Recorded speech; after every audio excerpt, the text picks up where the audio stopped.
Hello, we're here talking about Countryside and Cityscape at the same time in a double whammy kind of deal. And it's raining, so if there's thunder or you can hear the pitter patter of raindrops, just imagine that to be ambience in the background.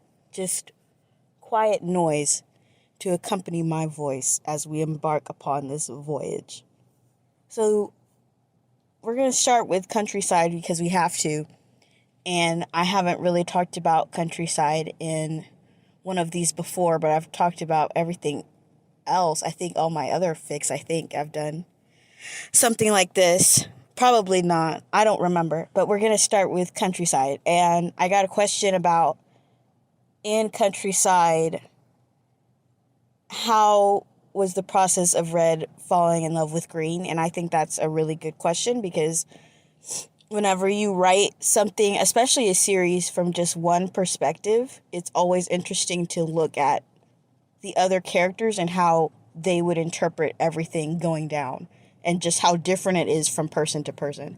So we know how Green felt after every scene and every instance of him being with Red, but how did Red feel after every scene and every instance of being with Green? And that's a really good question.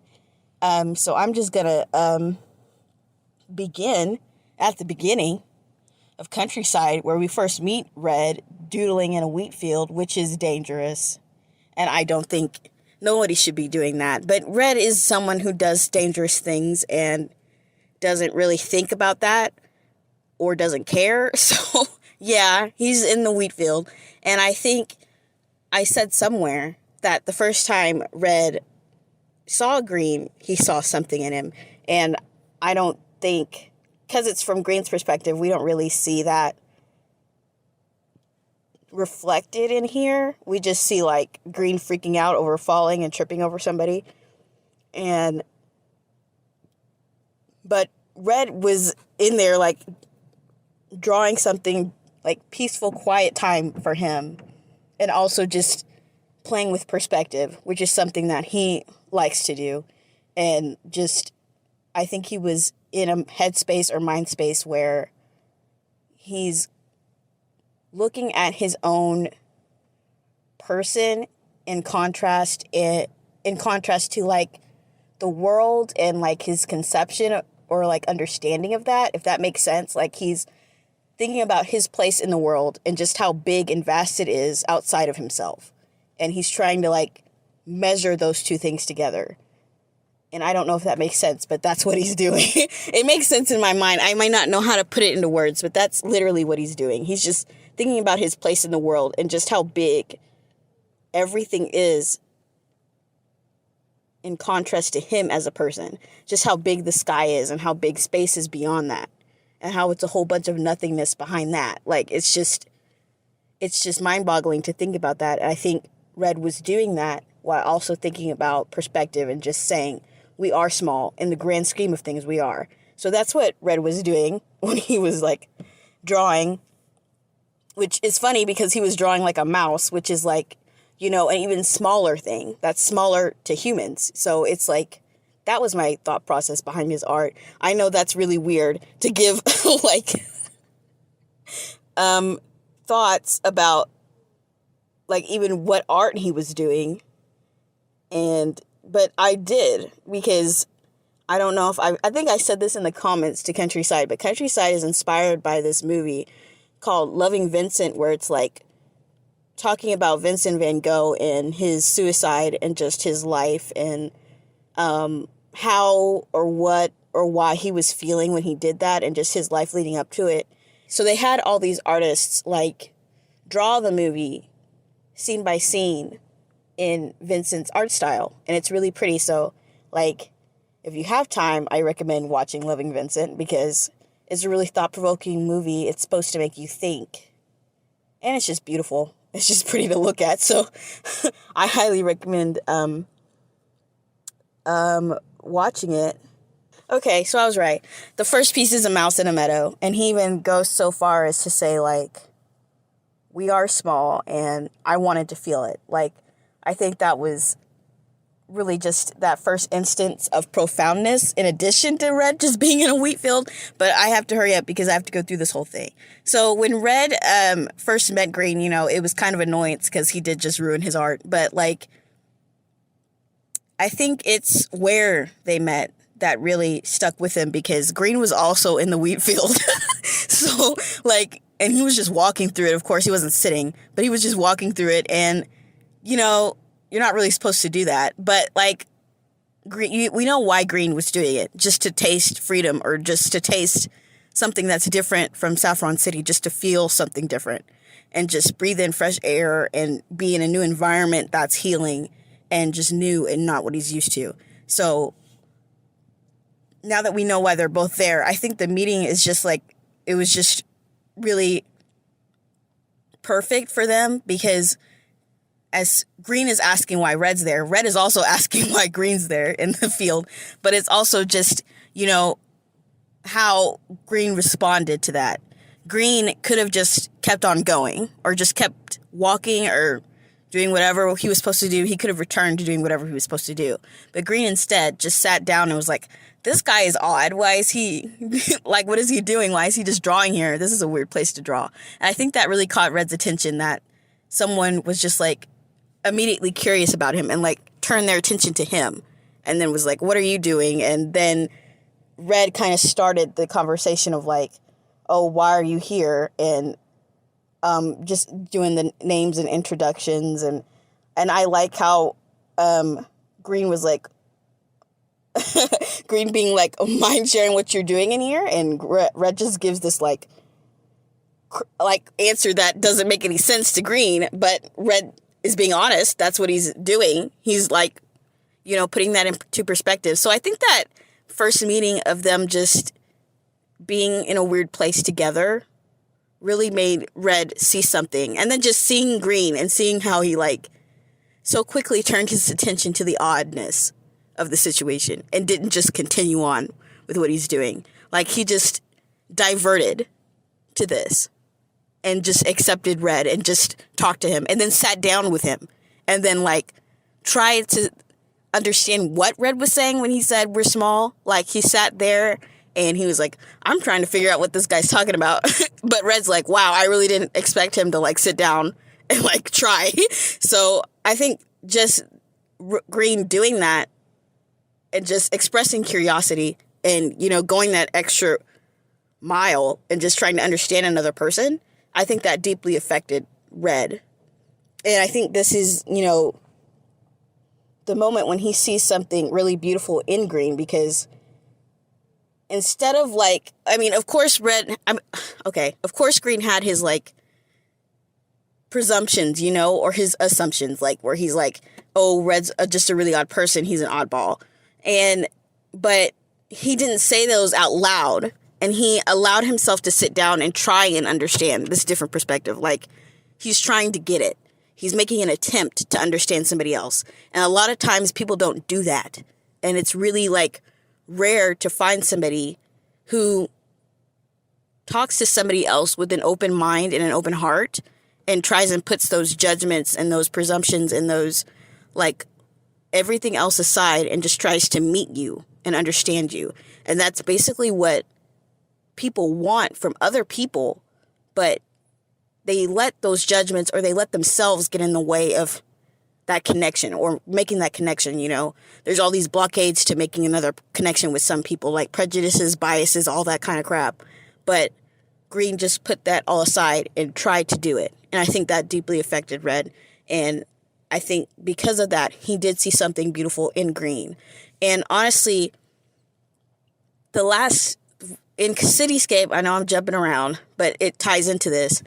In Cityscape, when the last letter that Red gave to Green, that was, like, up until I was almost done with the fic, which it was 34K. It was 2 months, so up until I was, like, on the last word, that note kept changing. I kept changing what it said.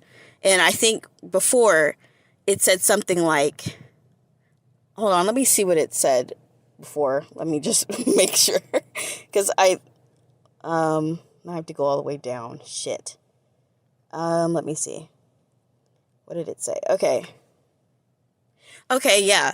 So in the first, or maybe the second instance, a lot of the words stayed the same, but I took out something that said,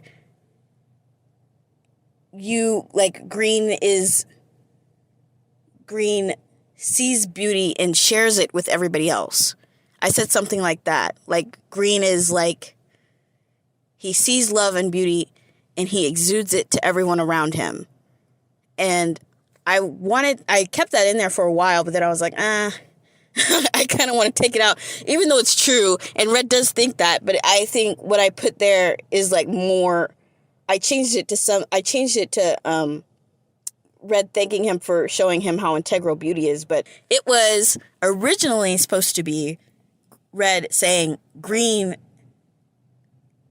has beauty inside of him, and he has love and beauty inside of him, and he shares it with everyone else. But I think I took it out because this isn't the time, that this isn't the right instance to say that. And even though it is true and Red knows it is true, it's not the right time. So that might come out in the next part. I think it's not the right time because even though Red saw how green affected his sister and Bebe and all these other people in Countryside, I think the real pivotal moment of green showing love and beauty is yet to come. So that's why I saved it. So even though it's true. But yeah, that was, and tying this back to Countryside, that's what Red is seeing. He's seeing somebody that has the love, he sees that the love green has love, but it's not as freely felt as it should be. It's not as, he's not exuding it anymore. Does that make sense? It's just kind of been zapped from him. It's been taken and it's been drained. But Red sees that green has the capacity for it because he's showing love when he's trying to make a connection to Red. That's a showing of love, trying to make a connection with another person.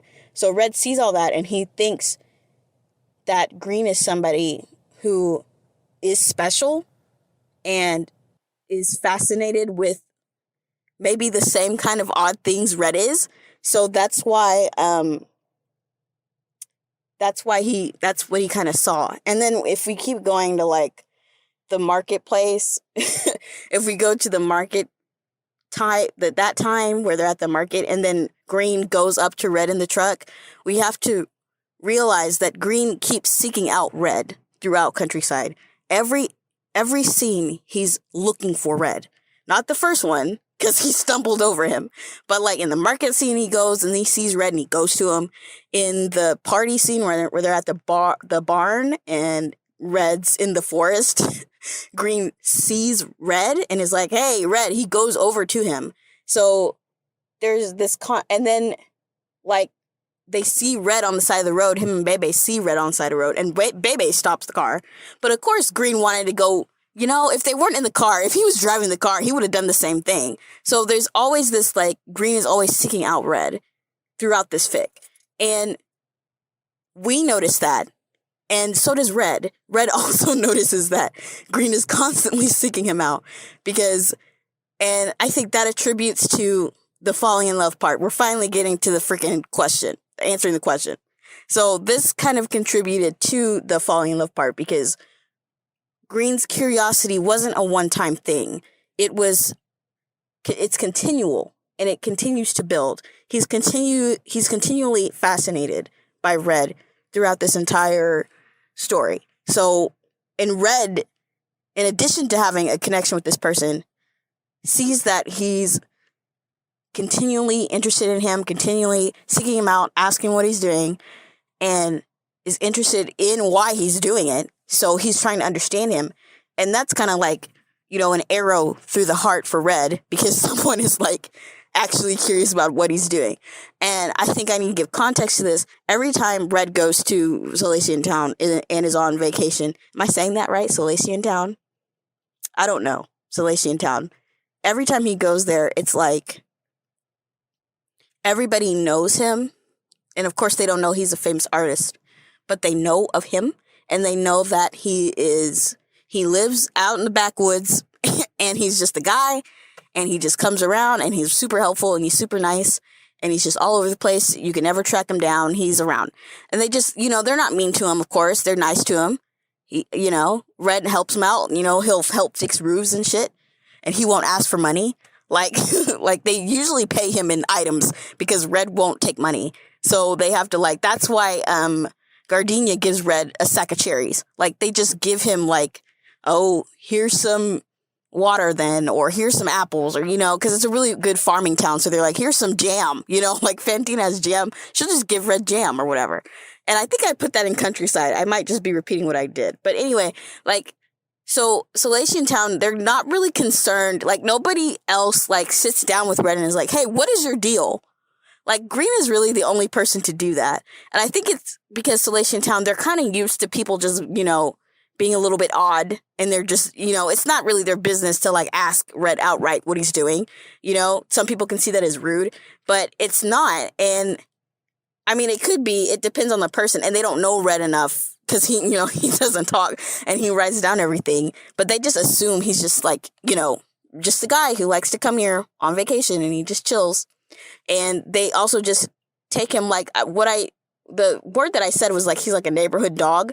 It really is like that. They just are fond of him. They're just like, oh, Red, here, take this, It's not really they're making these connections, but they're really surface level. And Green's connection is a little bit deeper than that because he's actually turning his attention to Red and asking him to his face, what are you doing?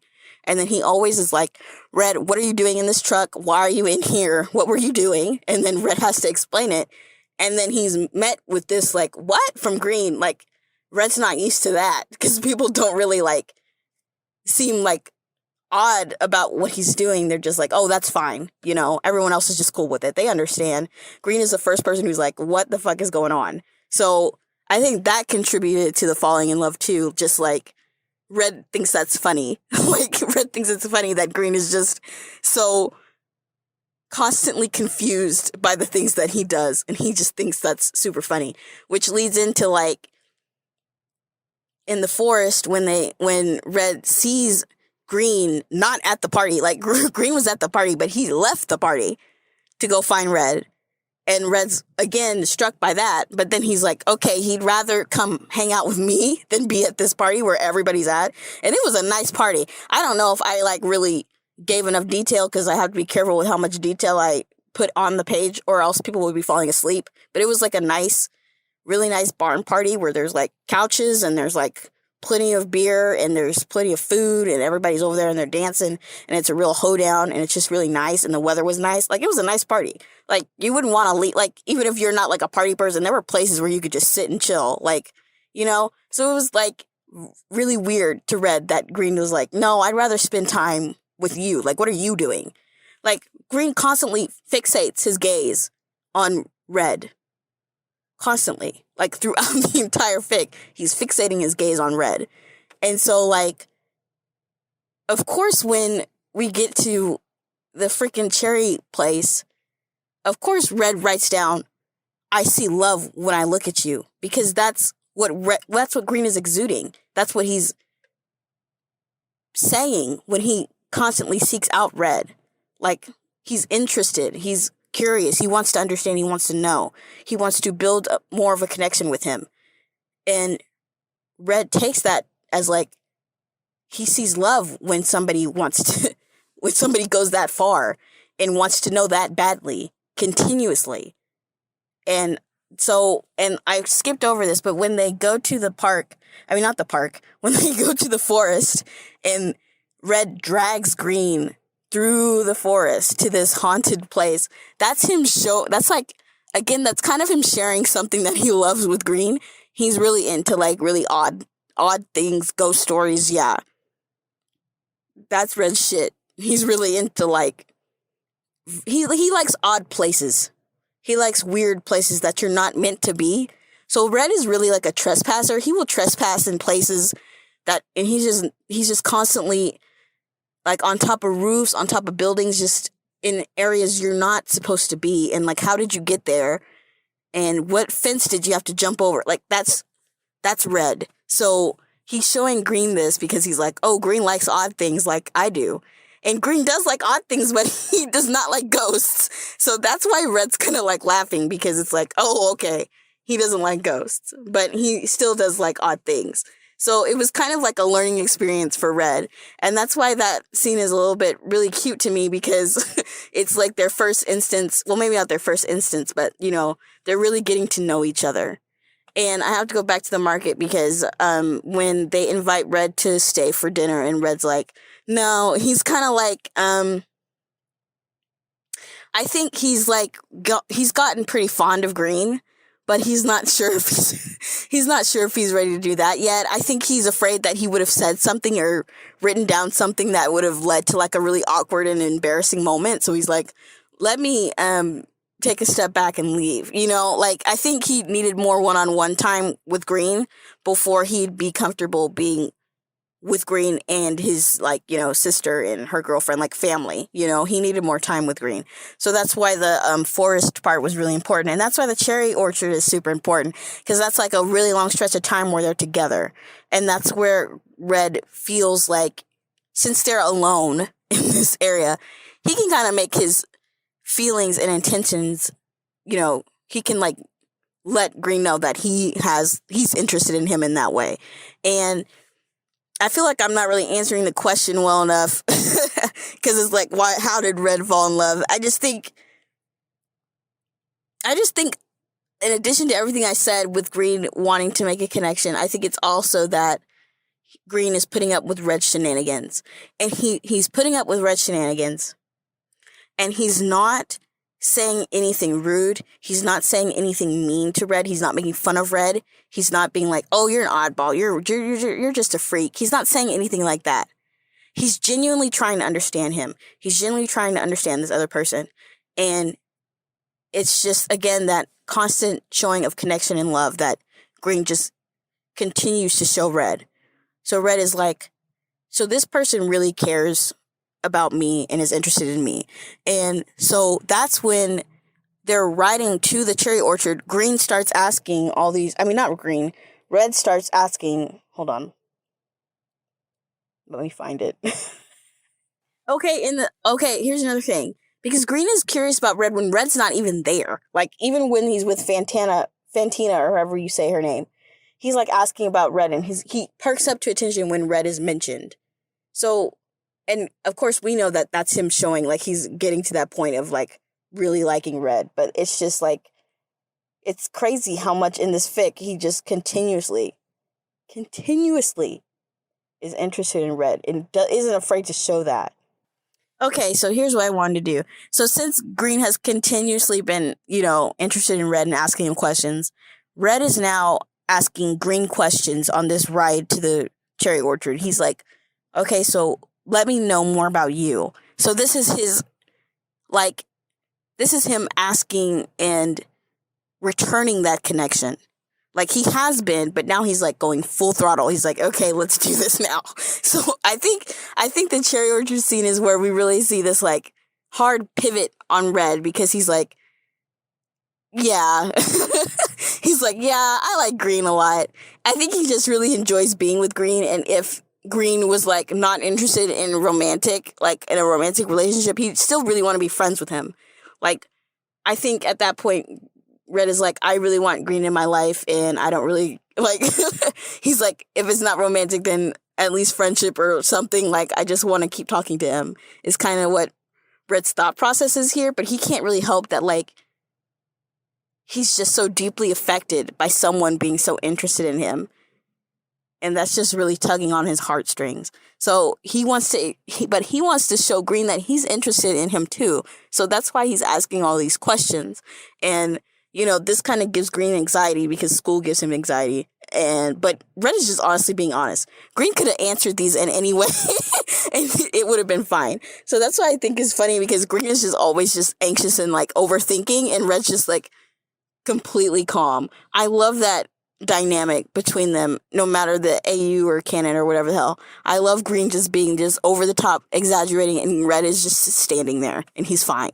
Like, that's super funny to me. But And, we see through Green's eyes that he really wants to, like, be into Red's world. And the thing is that Red's been letting him into it.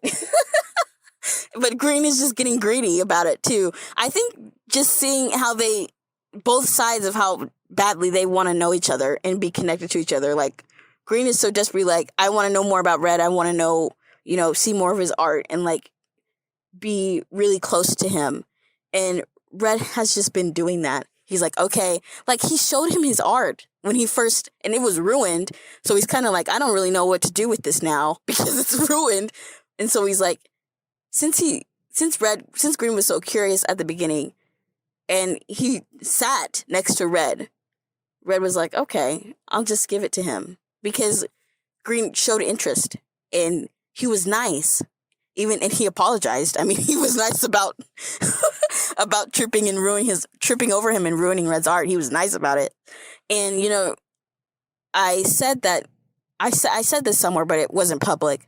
But that was Red taking a risk because he's not really supposed to share his art with anybody. Since he's, like, super famous and his art is recognizable, he's not allowed to show anybody his art or, like, they can't see his notebook or anything. Fantina is the only one who can. And she's, like, a special exception to that rule where she's, like, sworn to secrecy about it. And she's the only one in town who knows. And I think that's, like, now I can say this because Cityscape is out. She has contact with, like, Lorelai and Lance and all them. She knows that whole situation. And she's just someone who's in Celestian Town who her job is not to watch Red. Her job is to watch everybody else and just kind of, like, have, like, it's kind of to do that and just keep an eye on the town and make sure there's, like, no rumors going around or anything like that. But it's very lax because they want Red to, like, be able to be himself and just have this one spot where he doesn't have to worry about that. So Fantina is kind of, like, ensuring that he doesn't have to worry about that. So, like, if there's any rumors or anything like that, she would squash them or whatever. She has a not a huge influence, but, people listen to her and she's been living there for a long time. So it's kind of like she has an understanding. And she's also someone that Red can go to talk about anything that he's feeling art-wise, that, like, if he's complaining about how he has to go travel or this happened or that happened, then she will listen and, like, try and cheer him up and give him advice and that kind of stuff. And he needs that. Even though he's on vacation, he needs someone that actually knows what's going on.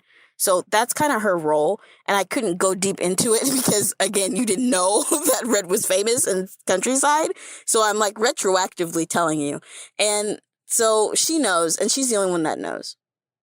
But she's not, like, watching Red like a hawk. I don't want people to think that. She's doing her own, she has her own life, she has her own shit to do.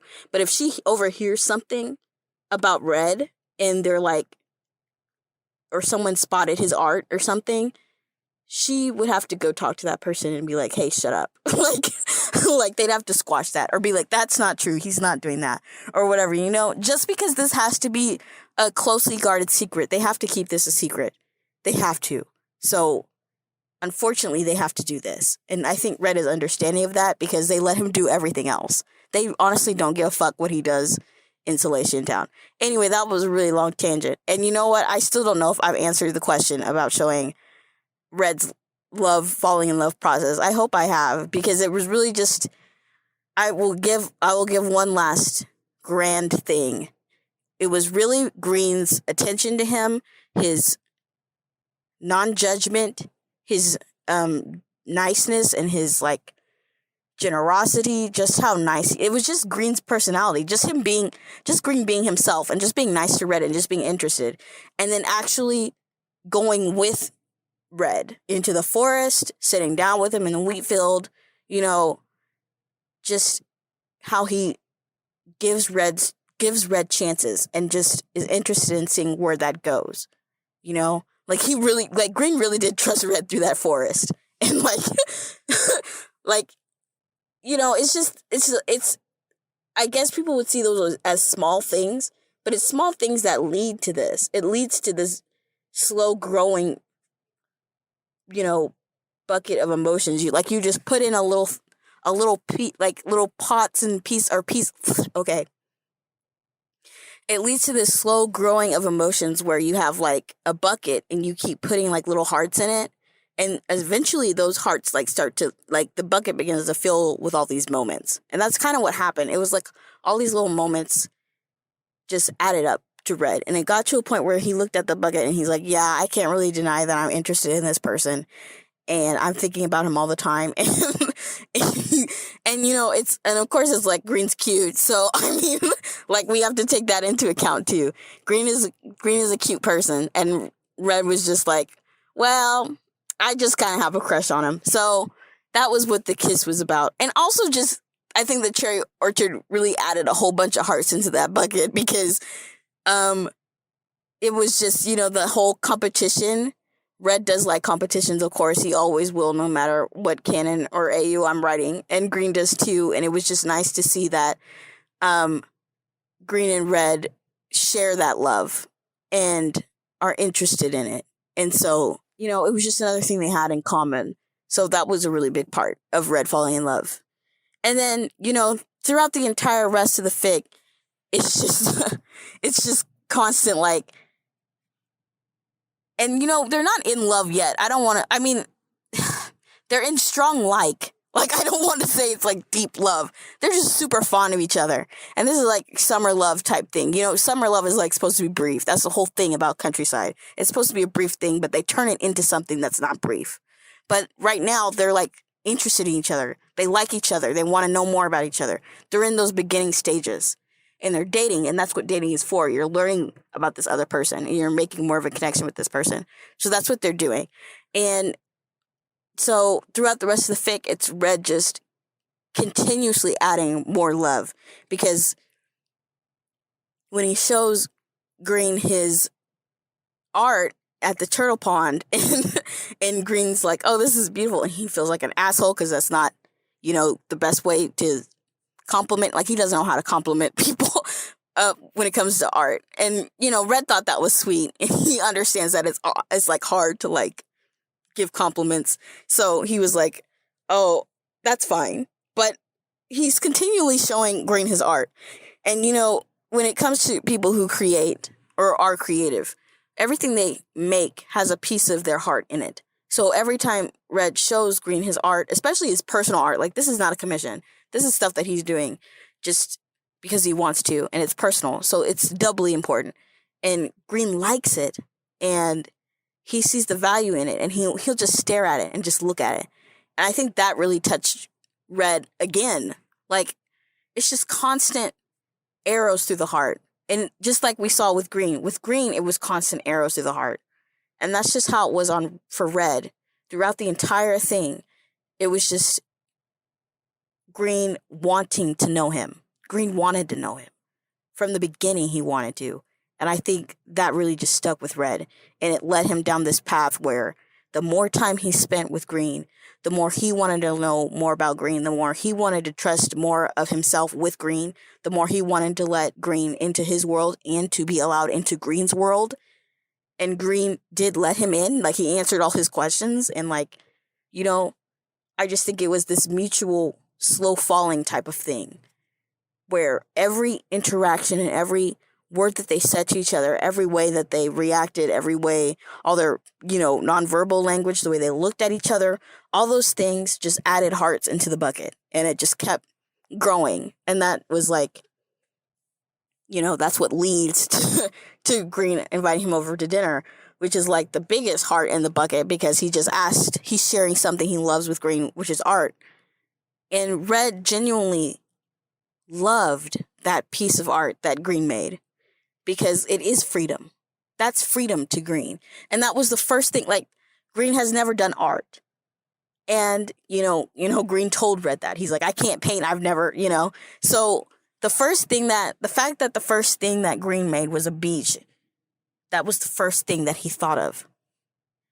I think that really stays with Red. And that's why in Cityscape, when he writes that note, he's like, I want to be there when you find it.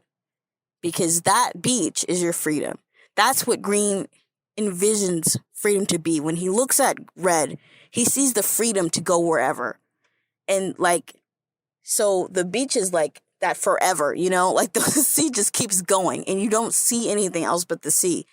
So it's just like, what's beyond that? It's just a really good visual for freedom. And that's just what green sees. So red wants to be there when he finds it. And so that's kind of why the next part is called Coastline. And I'm not going to like go into big details, but you should know what's going to happen. I basically just spoiled it. But like, you know, I think that was just a really important moment for both of them. And knowing that that red really treasures that piece of art. Like, he still has it. There's no way he got rid of it. He kept it. And it's like, it's probably still at that rented house. I was like, where would he keep it? Because I don't think he would take it home. I think he would keep it there just as a reminder of like their summer together. I think he would keep it. I think he would keep it in that house. But he kept it and, you know, like he framed it. Like it's hung up. Like it's it's up there with Red's other pieces of art. Like it's that important to him. So like, and that's why he keeps asking Green to draw. Like he's like, okay, that's your idea of freedom. What else? You know, what else do you think of when I ask you to draw? What do you think of? And the next thing, I'm going over Cityscape, I'm sorry. But the next thing that Green draws is like stars and diamonds. And that's mostly because they were just at a park and they just were looking at the sky. But the sky and space is also a good vision, like a good visual for freedom. Like, so everything Green has drawn so far has just been freedom, freedom, freedom. Like it's just on his mind and that's just what he wants. He's drawing his heart, you know, and Red sees that. Like, he's like, that's why when he adds, you know, night and constellations and the moon, he's like adding on to that freedom. He's adding beauty to that freedom. He's adding love and beauty to the freedom, which is why it's called Love, Beauty, and Freedom. That's the whole freaking name of the series. But I feel like I answered the question, I guess, at least a little bit. I hope so. But, okay, we're going to work on Cityscape. I have kind of gone through Cityscape, but I'm going to go through it properly now. I'm sorry. Okay, so, so I want to say this. The whole reason why Green's roommate moves out is because I didn't want to write, like, I wanted him to, like, have his own space, first of all, and because I knew Red would be coming over, I didn't want there to be another person's stuff there. I didn't want to have to write an excuse like, oh, go to the movies or whatever. I wanted them to have this time together. So I was like, just, you know, get his roommate out. And also it's like realistic. I don't know if, you know, when I was in college, my roommates would change a lot. Like they would go from semester to semester. I'd have a roommate for one semester, then they'd be like, oh, I'm studying abroad, or oh, I'm changing schools. You know, people just leave. So I didn't think it was that big of a deal, but that's why I did it, because I just wanted them to have a minute to themselves.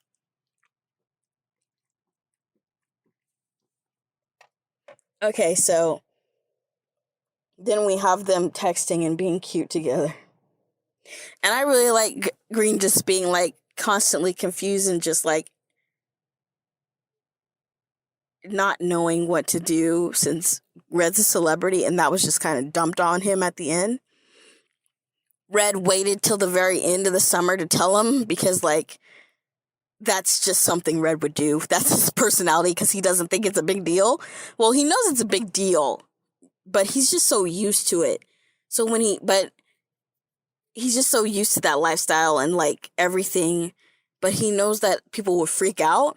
So he's like, I don't know how to tell him this because I know he's going to ask me a whole bunch of questions. So I'll just wait till the last minute and do it then. And then he can ask me questions over text because I don't know how it will go. Like, Red didn't know how it would go face to face. And it's also like he really waited till the last minute because he's not supposed to tell anybody. He's really been breaking rules, like showing his art and everything. He's really been pushing it. So that's why when we get to Cityscape, Agatha and Bruno and Lance and Lorelai know everything about Green because they had to, because he knows. So as soon as Red got off vacation and they're like, hey, Red, how was your vacation? He's like, yeah, I told somebody. And they're like, fuck.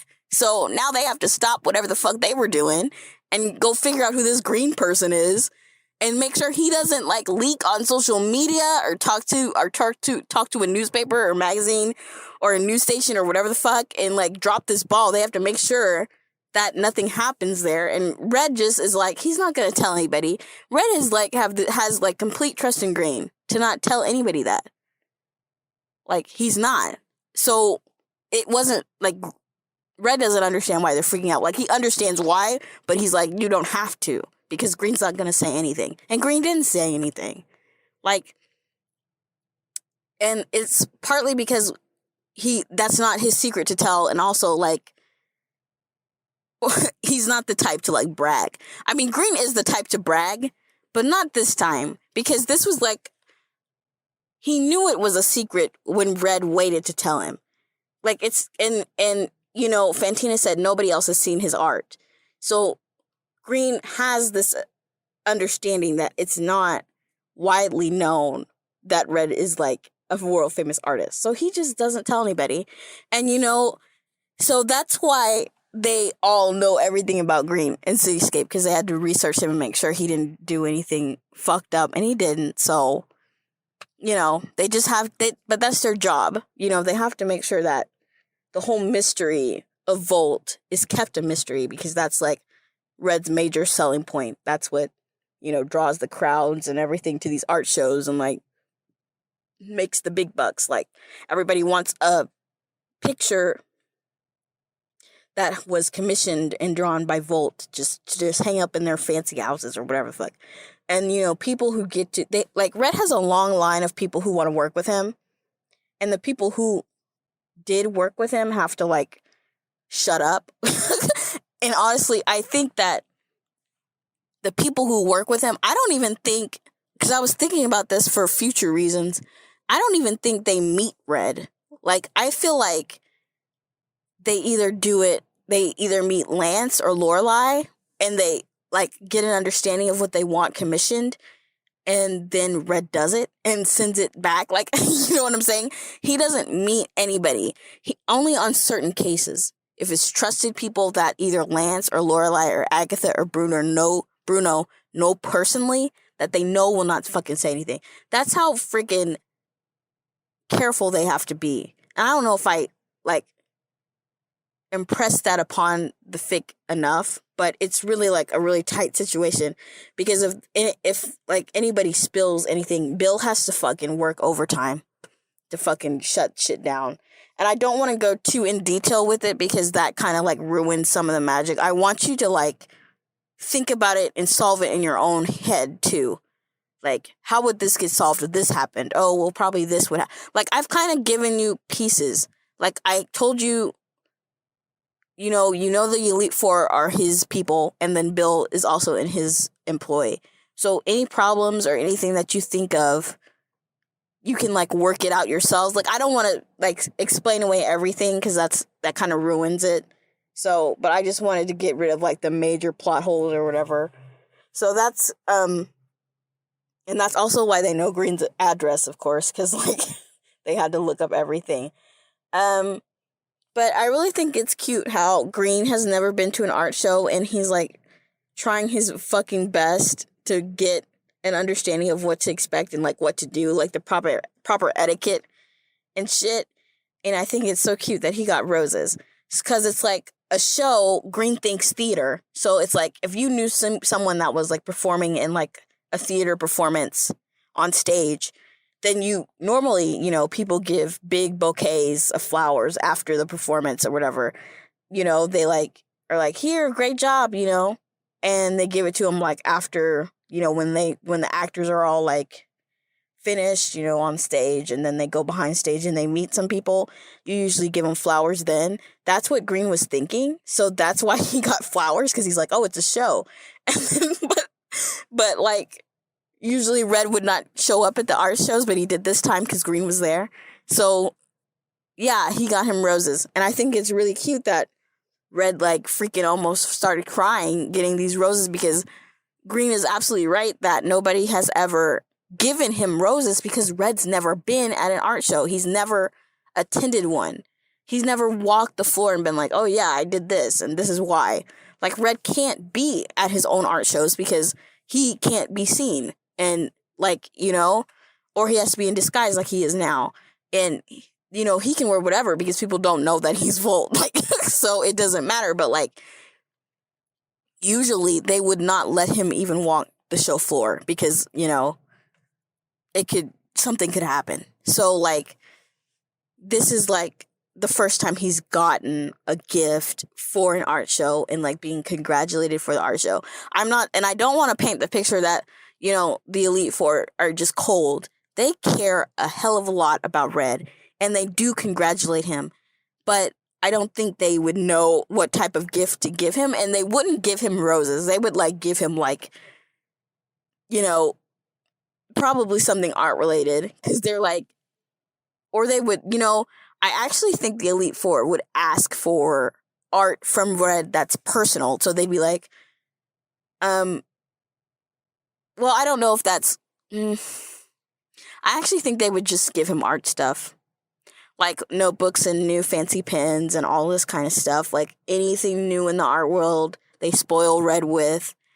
And yeah, actually, now that I'm thinking about it, I was going to say this, but I wasn't sure. But now that I'm thinking about it, I think they would ask for personal drawings. Like Agatha would be like, oh, Red, I would really like, can you draw me, some daisies or whatever in a wheat field, or not in a wheat field, in a meadow. Can you draw me a meadow? Can you draw me like a flower bed of flowers?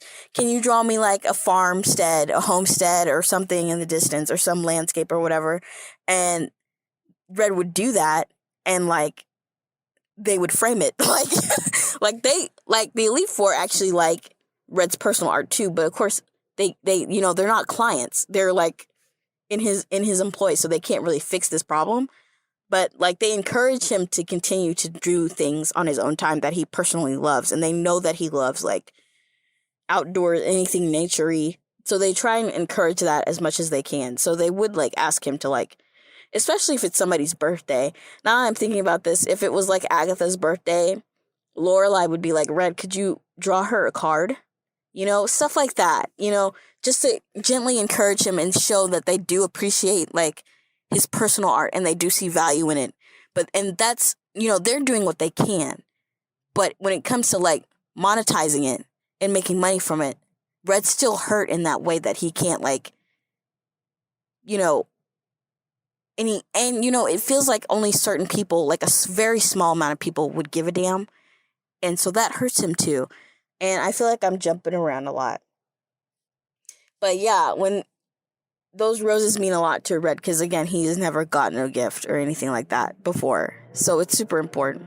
Them reuniting is super important because, even though Red got off vacation and he had to like kind of start on this immediately, maybe he did one thing before and then he had to come do this like flex and gallery thing. He had to come work on it.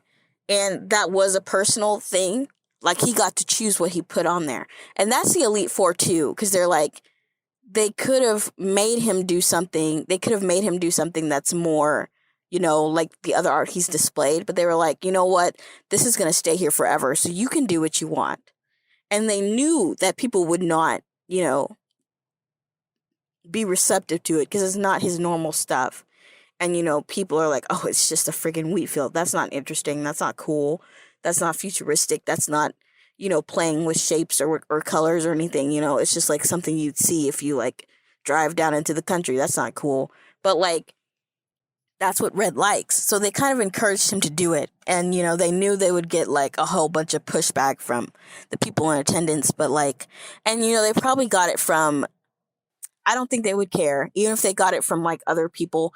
This is one time where Red needs to leave something that is actually close to his heart on this like wall. So they would encourage that. Because it's his choice. Because he's the artist. So the artist gets to choose what they put on the wall. So they're like, you can put whatever you want on there. And they wouldn't push for him to do something specific. So that's why. But yeah, and so that's why Lance kind of just pivots quickly on that speech. He's like, okay, well, anyway, you can go buy the paintings now. Like, he has to quickly shift it because people aren't interested in it. And, this Cityscape is really about showing how different green is from the masses, just from everyone else. And I'm not saying everybody there didn't care about the freaking painting. Of course, some people thought it was, pretty, but it was such a small amount. It's not what brought everybody there. It's not, they weren't here for that art style. That's not what they're here for. And that's not what they like. Like, they like the art style it's like, think of it as like this, because it's exactly the same. When you have like a music artist that you like, and they have these first 2 albums, they do like the same sort of style of music, but then the 3rd album, they jump into country or something, and you're like, what the fuck? That's what's happening. You don't want that artist to jump into country. You want their next album to be more of the same thing, or like close enough to it. That's, their style. That's them. It's like your favorite artist is now, your favorite hip hop artist is now doing country, and you're like, what? That's weird. And then you listen to the country, and it's not even good country. You're like, well, fuck. And and you know what? It may even be good country. Maybe it is good country, but you don't like country music. So then you're like, well, now I have to stop listening to you because I don't like country music, and now you're doing country, and I like hip hop. It's like that. Like, they can see that, they can respect that he's trying something new or something different. But it's not what they came to see. They came to see more hip-hop. They did not come to see country, okay? So that's kind of what it's like. So that's why they kind of turn away back to hip-hop. They go back in the art show, and they're like, okay, let me go back to what I'm used to and what I like. That's what it's like. So I hope that, like, comparison or metaphor or whatever helped, because that's really what it is. But, Red's been doing country in the background. In his personal time, he's been practicing country. And Green appreciates that. Like, he likes it. And he's, like, so thrown off by what Red has displayed, what he's been working on for 2 years. He's so thrown off because it's so different. It's completely different from what he's used to. And that just really shakes him, because now all the pieces are coming together, and I love that scene of the art show. I love the whole fucking thing. And that took the longest time to write, because I kept fucking changing things, but I really fucking love it, because I love the slow realization of Green being like, this is not Red. I love him instantly looking at a piece of art and being like, this is not who Red is. This is not his style. His heart really isn't in this. You can tell it was made for money and a commission, because it doesn't have like his normal vision. It's not something he was really passionate about. It was just, for money. He was making money, And I love that he can just spot that immediately. Like, that's beautiful. Like, it's beautiful to me. I don't know if that affected anybody else, but I really loved it. And I kept rewriting it because I was like, do I want Green to, like... I was originally going to have him get a little bit mad, because he's just so angry on behalf of Red that he has to do this in order to make money. Like, I was going to have him get angry, but then I was like, I think he would feel more sad at the end of the day, because now he knows why Red has to go to Salation Town. Now he understands why, when he's in Salation Town, he just draws landscapes. That's all that's in that notebook that he gave Green. It's just landscapes. It's just freaking forests and skies and wheat fields and meadows and all that. That's all it is. And their conversations, and that's it. And, little sketches of Green. But that's it. So, like, it's just an art style Green has never seen. So it's really important. I feel like the art show is like, I really think it's the most important part of the fic. I'm not like saying the rest of the fic is stupid or bad, but I'm saying that this part really shows a lot of Red. Like, this is like, now you get it. It's like that moment of like complete understanding, and you have that same moment along with Green. So that's why it's important. And that's why it's probably my favorite, because, you just feel that sadness too. You feel that sympathy for Red and that empathy, because you're like, oh, fuck. That's why, And then that's why revealing transcendental is so important, because everyone else leaves and green stays right there. And he doesn't want to go back and look at the other stuff. He wants to stay right here.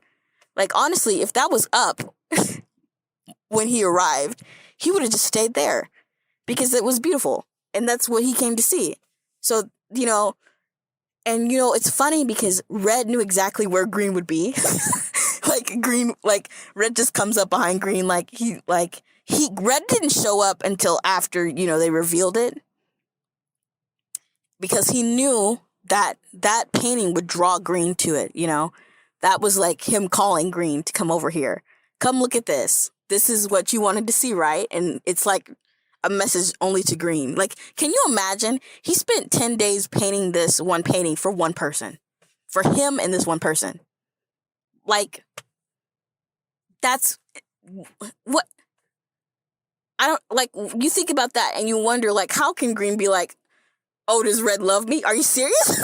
Like, you just spent 10 days painting this whole thing and it's just your first meeting? Like, anyway, so yeah, that's why Red, just bumped into him, because he knew exactly where Green would be. And I actually really like that Red just fucking, that he just came up behind Green and just bumped into him. He was just like, bitch. Like, he didn't say that, but it's just like really casual.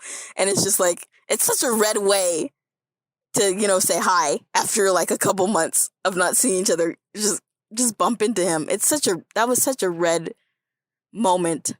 And I thought it was so fucking funny. But anyway, just their reunion is really sweet. And I just love him, Green giving Red the roses. That's a really good moment because, wow. I don't know if you guys could tell. I think I wrote it. I think I kept writing it. Like, Red just smelling the roses and just holding on to them really tightly and being protective of roses. Like, it's part of it being his first ever bouquet of roses, but it's also like Red. It's like at that moment, Red's like, wow. He's just really wowed and really like affected by Green. Like, he doesn't want to be.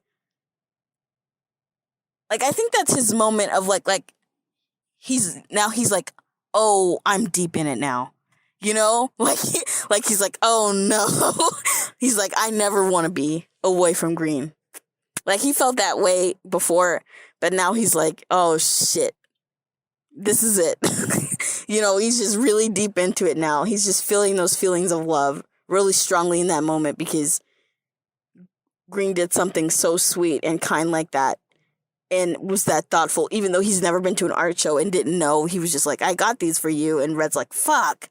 That was another arrow straight through the heart for Red. It was just a really good moment because it's just Green, trying his best. Green's just trying to understand him again. And he's like, I don't know what to get you. I just got you some roses because it's a show. So I thought that. And Red's just like, oh my gosh. Green could have gave him Green could have gave him anything. Honestly, but I just think it's so pretty that it's roses. That's so cute. And then I love the fact that Red was like, no, this art show is shit, really. Like, I like them both just shit talking the art show. And like, Green trying to like lie and be like, oh yeah, this is great. This is great. I love all the stuff you put out here. And the fact that Red just immediately is like, wow, no you don't. Like, I love that because it shows how well they know each other, even after that short amount of time. Red just saw through that bullshit. I love, like, he's just like, no, you don't have to do that. You can be honest with me. And that's honestly really important for their relationship, for Red to be like, you can be honest with me.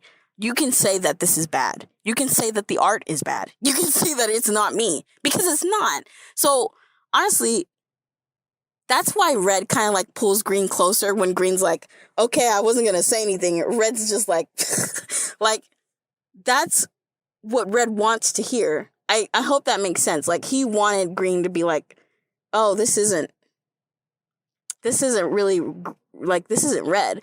Like, that's why he invited him. He invited him because he wanted to see him, of course. First of all, he wanted to see him. Second of all, he had to show him this piece of art that's on the wall. Third of all, he needed to show Green his life that is public. He needed to show him what he has to go through all those months when he's not on vacation, this is what he has to do.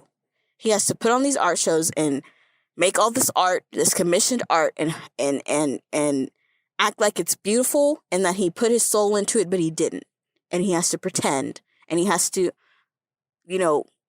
go with the flow. He has to go with what other people want. He has to continuously do that. And it's tiring. And it's not what he wants. And he's sick of doing it. And he wishes that he could get paid to draw what he wants. But he has to, do what other people want. He has to do what is popular. He has to do what is connected to his brand. And that's just so draining to him, and he's so tired. Because he just jumps from city to city to city. He puts on these art shows. He meets up with clients. He doesn't meet up. His manager meets up with clients. And he gets assignments. He gets commissions. Not assignments. He gets commissions because he gets paid. And he has to, dedicate days and weeks and months to drawing this art out. He has to send it to the client. The client has to say, no, I don't like this. He has to do revisions. He has to keep working on it. He has to keep working on it. Sometimes the client changes their mind. That's when Lorelai has to step in and be like, hey, you can only do this twice, and then we're done. And so, Red has to keep making art for other people, and it has to be what they want. But it's not what he wants.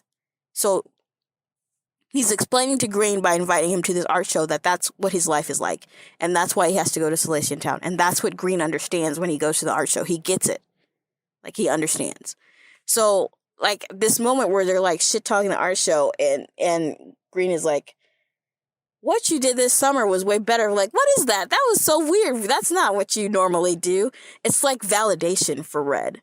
It's him going exactly. And that's such an important part to just be for someone else to actually understand what you're going through and just get it so well. Green got it immediately. And Red's like, thank you. Now you see, this is what I have to put up with all the time.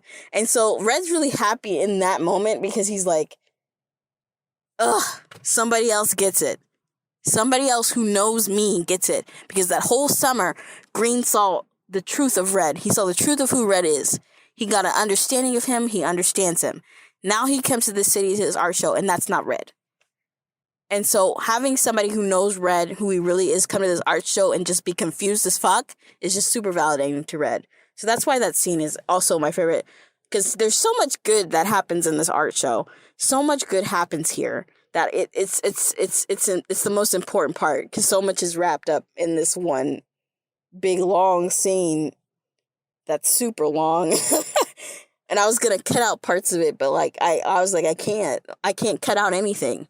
Because it's so important. That's why this shit is 34K.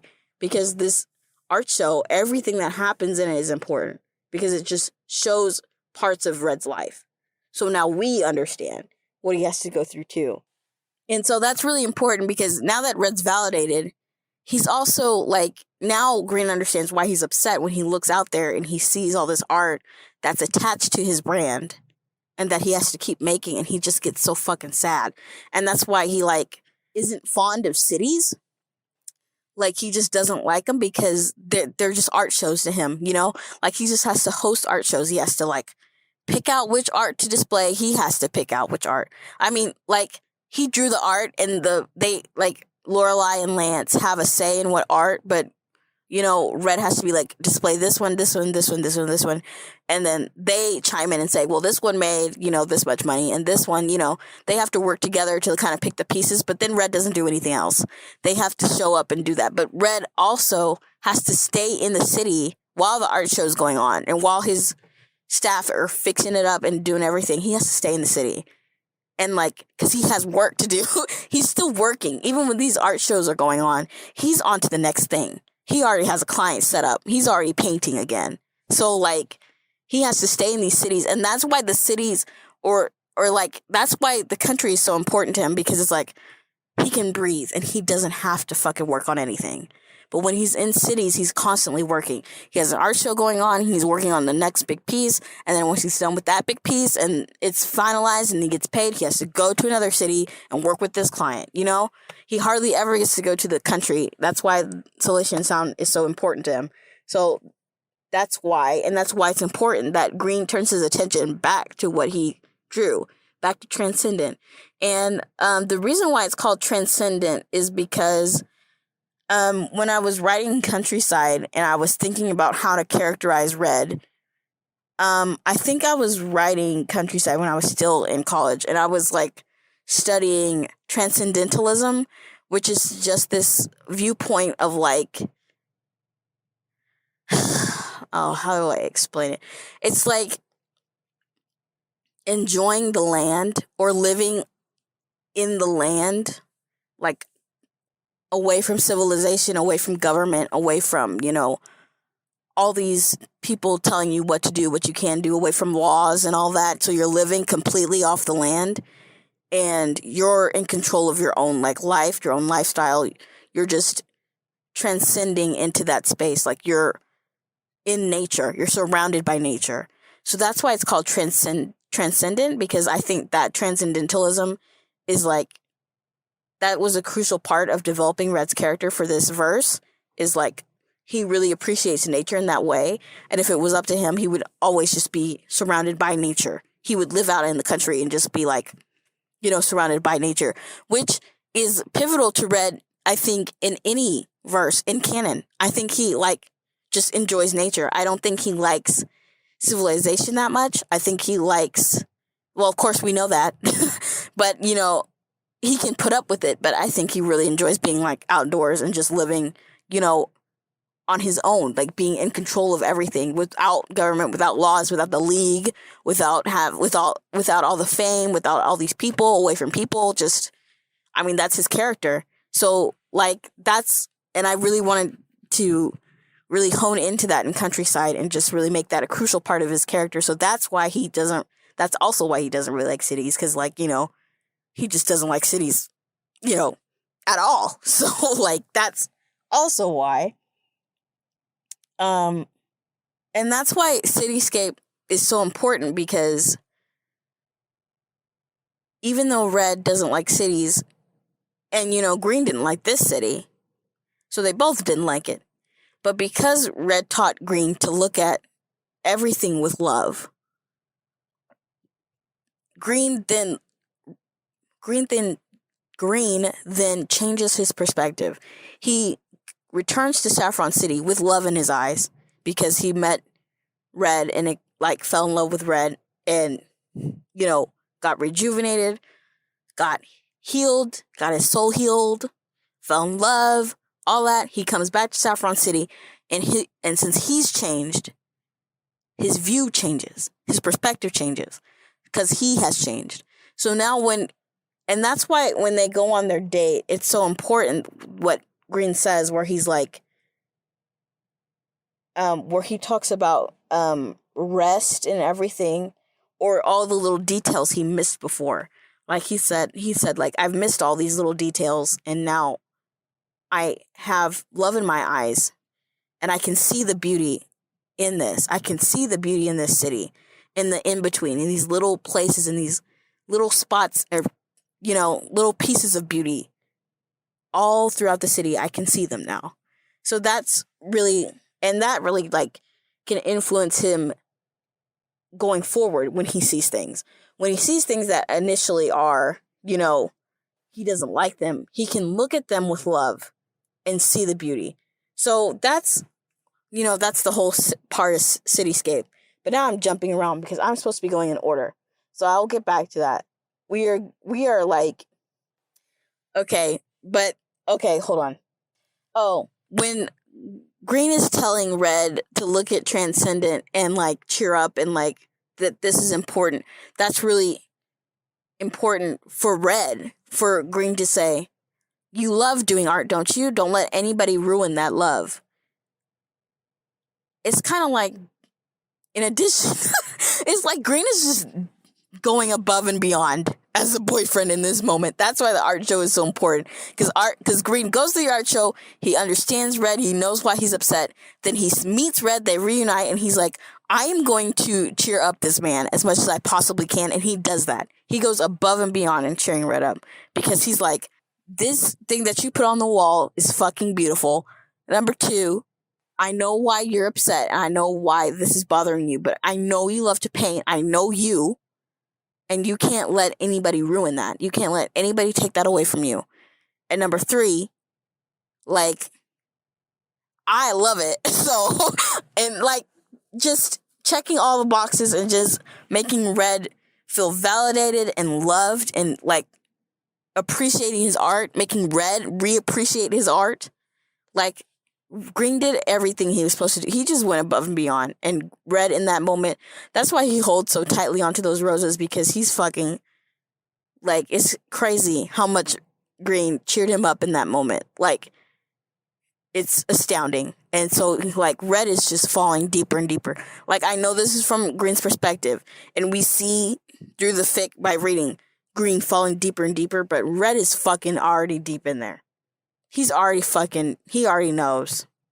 He already knows.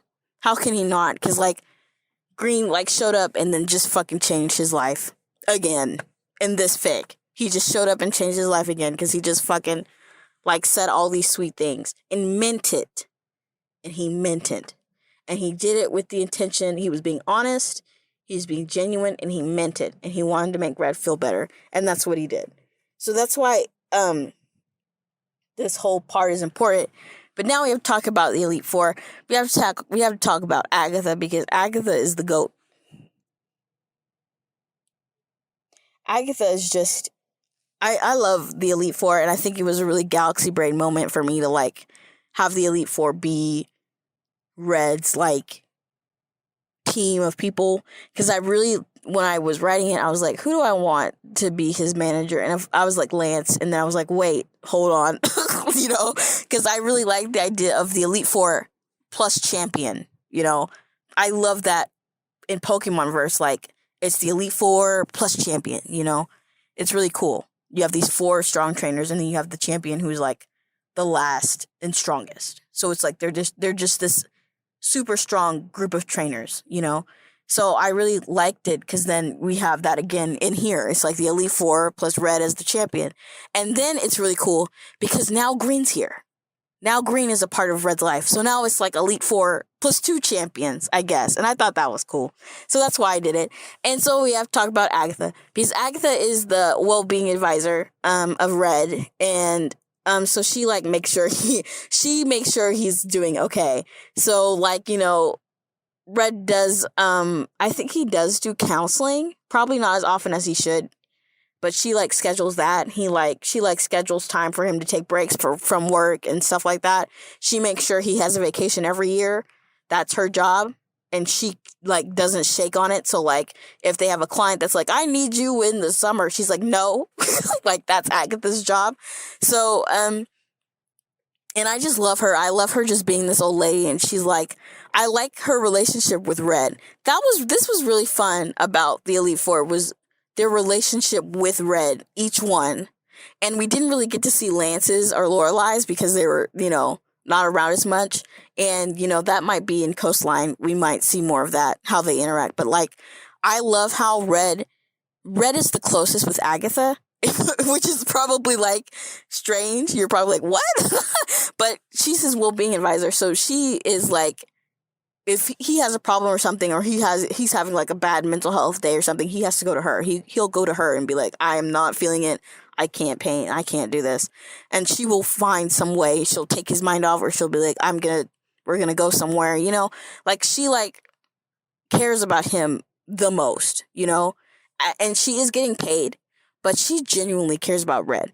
She cares about his well-being. She cares about him being safe. She cares about She cares about him just overall. And I don't want to say that. I feel like that's, like, a grandson to her, you know? Like, that's their relationship. Like, that's, you know, they never outright say it to each other, but that's what it is. He's really close with her. So that's why, and that's why it's so cute when Red shows her the flowers. He's like, look what Green got me. And she's like, oh, I see. That's so cute. And it's such a little, like, sweet moment. And she's just so nice. She's like, oh, this is Green. I see. And she, like, approves of him. And that really makes Red happy because, you know, he wanted Agatha to approve of him and she's just like, oh, I know this is your type, I guess. Because Red has dated before. I need to clarify this. Red has dated people before in Cityscape. But it hasn't been long lasting because he travels so much. So, that's hard to make work, So his relationships were very short things. And he didn't really get like the full experience of it, So he is experienced in some ways, but not in other ways. Like long term, he has no fucking clue long term. So that's what it is. So yeah, Agatha knows his type that he's into, and that's embarrassing. So that's why Red gets embarrassed. And I actually love how Green interacts with Agatha, because it's like it's the juxtaposition. Red is so nice with Agatha, and like they make fun of, like, she makes fun of him, and he just gets embarrassed. And then you look over at Green, and Green is just freaking full on calling her names and like shouting at her and snapping. Like, he's not taking shit from anybody. I love that about Green. I love that he like stands up for Red, even though like Red was not, he knows Agatha. He knows that what she was trying to say. But like Green is like, hold on, Red can make his own decisions, first of all. Like, I love that Green like does not fucking care. He does not fucking care. Like, his first priority is Red. So, and he's going to protect Red. Like, even if Red doesn't need it, even if he doesn't he didn't ask for it or whatever, that's just an instinct. I'm always going to have Green have this instinct of protection, because I feel like that's part of his character, is like he's protective of people he cares about and that he loves. So he will fucking put himself in front of people who are being rude or mean or about to fight or anything. He will fucking step in. So that's why he's just so, quick to anger here, because he's like, you will not be mean to Red, and Agatha's not being mean to Red. That's just their relationship, She's just teasing him. That's because they know each other so well. But Green doesn't know that. Like, he doesn't know the extent of their relationship. So that was really funny to me. And I just love I just like the relationship between both of them. I like how she interacts with both of them. And I like that she's okay with them going, because, this is also something that Agatha is like, listen, Red is like, she has to explain this to the other Elite Four people. She's like, Red is super into this man, so he has to have some time with him. He freaking painted this whole painting, 10 days. He's painted this painting for this man. He has to have some time with him. Like, Agatha understands, and she sees that Red really cares about Green. So she's like, okay, fine, we will get you some time with him alone. So she had to fight for this. And they eventually let Red have this time. So that's why she's like, where are you going to go? I just need to know, so that if something happens. And of course, nothing's going to happen, but she has to know. And, I really wanted to show that Agatha feels sympathetic, and she feels bad that they don't have more time, because she sees that Red really cares for Green, and now that she's met Green, she sees that Green really cares about Red. So she's like, fuck, I wish we had more I wish they had more time, but there's nothing she can do. They have to go. So I really wanted to show that, and I don't think I did that very well, but she does, like, she's kind of in their corner, not just for Red's well-being, but she sees how important it is for Red to have somebody who understands, who gets it, who gets him, who encourages him. She understands that that's super crucial. So she wants them to have more time together. And the whole thing with her saying behave responsibly is just like her saying, she doesn't know what they're going to get up to. So if they do get up to anything that's like sexual, she's like, listen, you need to use protection. That's kind of what I was hinting at. Like, she's like, I don't know what you're going to do. And then it's also like, if you're going to get drunk, you need to, like, make sure you have a way home, don't drink and drive, that kind of stuff. She's kind of like, that's like a blanket term for like, take care of yourself and make sure you're behaving responsibly. Like, that's just a blanket term. And that's why Red gets embarrassed, because he's like, oh my gosh, why are you telling me to use protection? We're probably not even going to do that. It's kind of, like how parents do with their teenagers or young adult kids or like whatever. They're just like, oh, use protection, be safe. It's kind of like that. But I didn't want to like outright say that, because that's not what they're going to do. I just wanted her to have like a blanket term of behave responsibly, like whatever you're doing, act responsibly and like think ahead and that kind of stuff. So she was just kind of like reminding him And that's why Green is like, what is she talking about? And that's why Red blushes, because he's like, oh my gosh, you can't say that in front of my boyfriend. We're not going to do. That's kind of what it is. I just wanted Red to have like an embarrassing moment. And it's also just teasing. She's just teasing him because he's a fucking adult. He can do what he wants. And, you know, she's just, it's just, that's kind of the relationship that they have. Agatha would just make fun of Red and just have like little teases about him. But it's not genuine. And he knows that. It's just like, she's just poking fun at him. So that's what she's doing. And Bruno, like, when they leave and Bruno kind of just looks at Red, he's kind of saying that too. He's like, okay, you know, we have to leave tomorrow, so... And that's why Red just looks at him impassively. Like, they have this silent moment.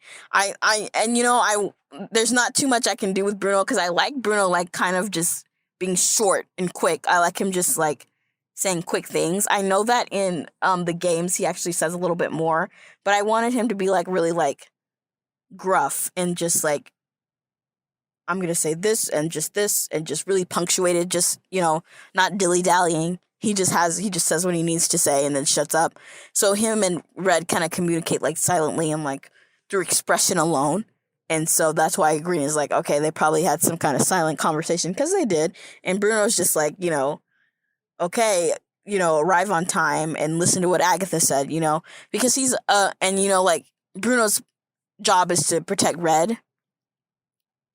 So, like, he's, like, worried about, you know, Red's safety. So he's kind of, like, making sure Red knows that he needs to be safe and he needs to be, like, mindful of his surroundings and that kind of stuff. That's what he's concerned about. And, you know, he kind of, like, judges Green a little bit, you know, because, you know, they only know what Red's told them about Green. So this is, like, them all meeting him and, like, seeing what kind of person he is. And, you know, Bruno's okay with him. I think just Green, like, showing that he has some attitude and how he's, like, Green doesn't just, like, he stands strong. I don't know if that makes sense. Like, he doesn't, like, give in to the influence of Bruno, who is just like super imposing, super intimidating. He's a super buff dude, you know, people would probably shy away or shirk away. Green's just standing there. He's just like, no, I'm not gonna let this dude intimidate me. And, you know, I think that really leaves an impression on all of them, on all the Elite Four. And it's a good impression, because they're like, yeah, we need somebody who's like not gonna buckle under pressure or buckle under what other people say, who's just gonna like, who just has, like, an attitude, but also is, like, not afraid to say what they mean, and is just, will follow through and is dependable. I think that's what, I think, like, they're kind of just judging, they're kind of just weighing Green right now. They're just seeing if he's, like, because they know they're not going to, like, step in, you know, and be like, oh, Red, you can't date this guy. They're kind of just seeing if, like, Green is a good guy, you know, like, you know how your parents do that kind of shit, or your not your parents, just any kind of like older person who cares about like your relationship. They'll be like, oh, I want to meet them or whatever. And so they're just, it's kind of like that when you just show them to your like guardians or whoever took care of you. It's kind of like that. That's kind of the relationship they have. I love Green being nervous about freaking putting his hand on Red's knee, like what's and I when I was like writing this, I was like, oh fuck, can I do this? When you write, it's real, this is something that I don't think a lot of people get. When you write porn primarily and you switch to safer work, every instance of like contact or anything, I'm like, fuck, is this too explicit? So when I wrote Green putting his hand on Red's knee, I was like, are people going to take that as like him initiating some kind of sexual act? Because that's not what's happening. So I was nervous. I was like, is there something else I could do that's more like tame? I was afraid people would like take that. And, you know, some people probably did. I didn't mean it that way. But I'm like, since I write porn, I think people will take every instance of touching as like sexual. In this case, it's not. And that's just something that I guess I have to get used to, and I don't know how to fix it, because I mean, if other people read my porn and they see that I use I use the hand on the knee as a way to initiate sexual actions, they might think, oh, that's what she's doing here. But that's not what I was doing. I just wanted it to be like a point of contact. I wanted it to be coded in safe for work code instead of porn code. And I don't know if that worked, but that's what I was trying to do. And so that's why I made it. And you know, when in Countryside, they didn't really like, they kissed and stuff and they held hands, and like at the end, you know, Red had his head in Green's lap. They didn't really like touch like that, you know? They were just kissing and hugging and holding hands and stuff like that. It was just, you know, bare bones. Now they're touching knees and stuff. So that was something new they were doing, and that's why Green's so nervous, because they haven't done that. And I think that's funny. I also just love Green driving them around.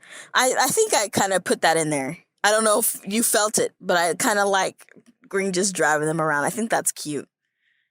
It's kind of like when you drive around with a partner or whatever, you just feel really safe, I guess, and you just feel really happy. That's kind of what I was trying to like put in here, that it's just a really happy moment between them because they're alone and they're just driving around, and they can go wherever they want. You know, they can't go wherever they want, but you know, like they can go to places on their own, you know, so, and just be independent together, I guess, is what I'm trying to say. And I think it's funny when they're like holding hands and then like Green refuses to let go, so he just sits on the brake. I think that's so funny.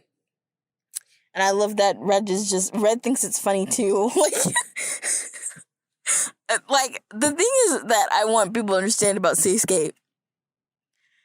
Red is having the time of his life. Like, through the whole thing, he's just super happy. He's just super happy to see Green, and then just, you know, get validated, and then just be understood. And then when they go on their date, Green could have took him anywhere. Green could have took them to a dump, and Red would have been happy. Like, he just wanted to be with Green, and that's so cute. And so, like, Green refusing to let go of Red's hand is just Red seeing that Green is happy too. Like, Green is having a good time, and Red gets to see that, so he's like doubly happy now because Green wanted to see him and he's happy to be here. And it's kind of just like Red's happy because Green's happy, so Red's even more happier. And Green's happy because Red's happy and Red's here, so Green's even, like, I just wanted them to just be happy to be together. So hopefully that kind of like showed through. Hopefully. I think it did.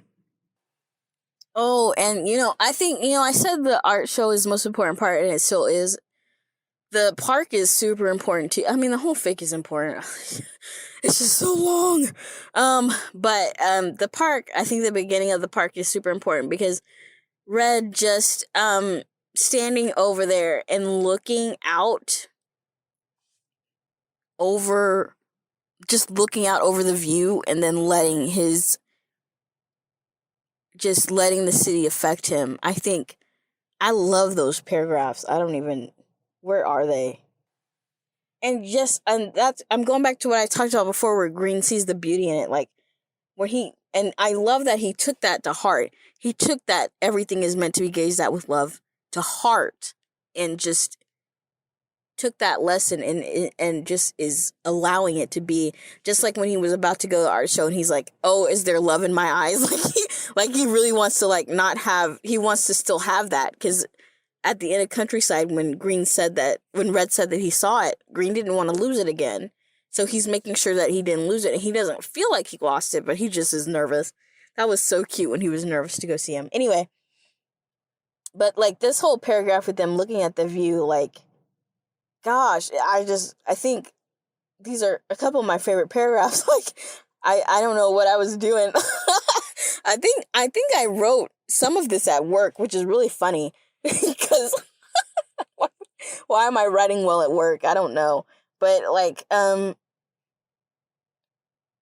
just the moments without activity and the moments of rest and the things that go unnoticed and overlooked. I think that's so pretty. And I think Green kind of like, because Cityscape is kind of green looking back at the summer and just appreciating it all over again. Now that he has the love in his eyes, he's like, he's never truly understood the beauty of a wheat field until he sat within one. So he's like looking back at what happened and like being like, now I understand what this means. Now I understand to look at everything with love, because all these actions and all this time I spent with Red instilled love within me. It reignited that love inside of me, and I can take that reignited love and apply it here. I can put it in my gaze and look at everything with love, and when I do that, I can see the beauty of everything.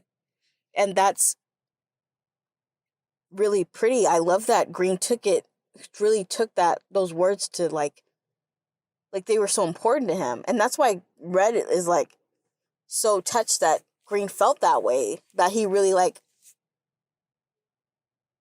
understood what Red was saying, and he like sees it as important. So that really deeply affects Red, and I think that's super cute.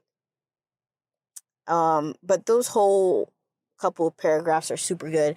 And then Red looking at the city with like letting it have its own impression on him. That's an important moment, and in that moment he is like looking out over it and trying to see the beauty of it. And he does see the beauty of it because it is a nice park. But it's really Green's influence that is helping him see the beauty. The whole point of like Cityscape is to show, now that we have two parts, we can see in Countryside, Red showed Green how to look at things with love. Now Green is showing Red how to look at things with beauty. So we see how they're influencing each other and helping each other grow. And that's, that's like the whole heart of this fic, I guess, is just them influencing each other.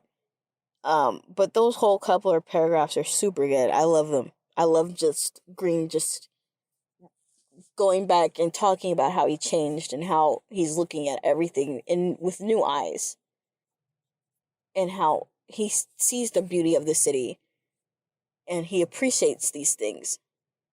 And it's just how that change of perspective, like just that one sentence just changed Green's perspective. And now he's looking at things differently, and he's changed as a result of it. And I think that's that's what meeting people does. When you meet somebody and they like say something, or they bring something to attention, or they introduce you to something that you didn't know about, and it can influence every part of your life. And I don't know where I put it, but I wrote something where it's like Red's presence has bled into Green's life like watercolors. That's literally what happened. And it's just continually spreading. It's still going. Like, that color is still spreading, and I think that's so pretty. And I just like them walking in the park. That was cute. And I like the whole jokey part of, like, Green being like, no, it's fine if we spent today kissing. That would have been fine.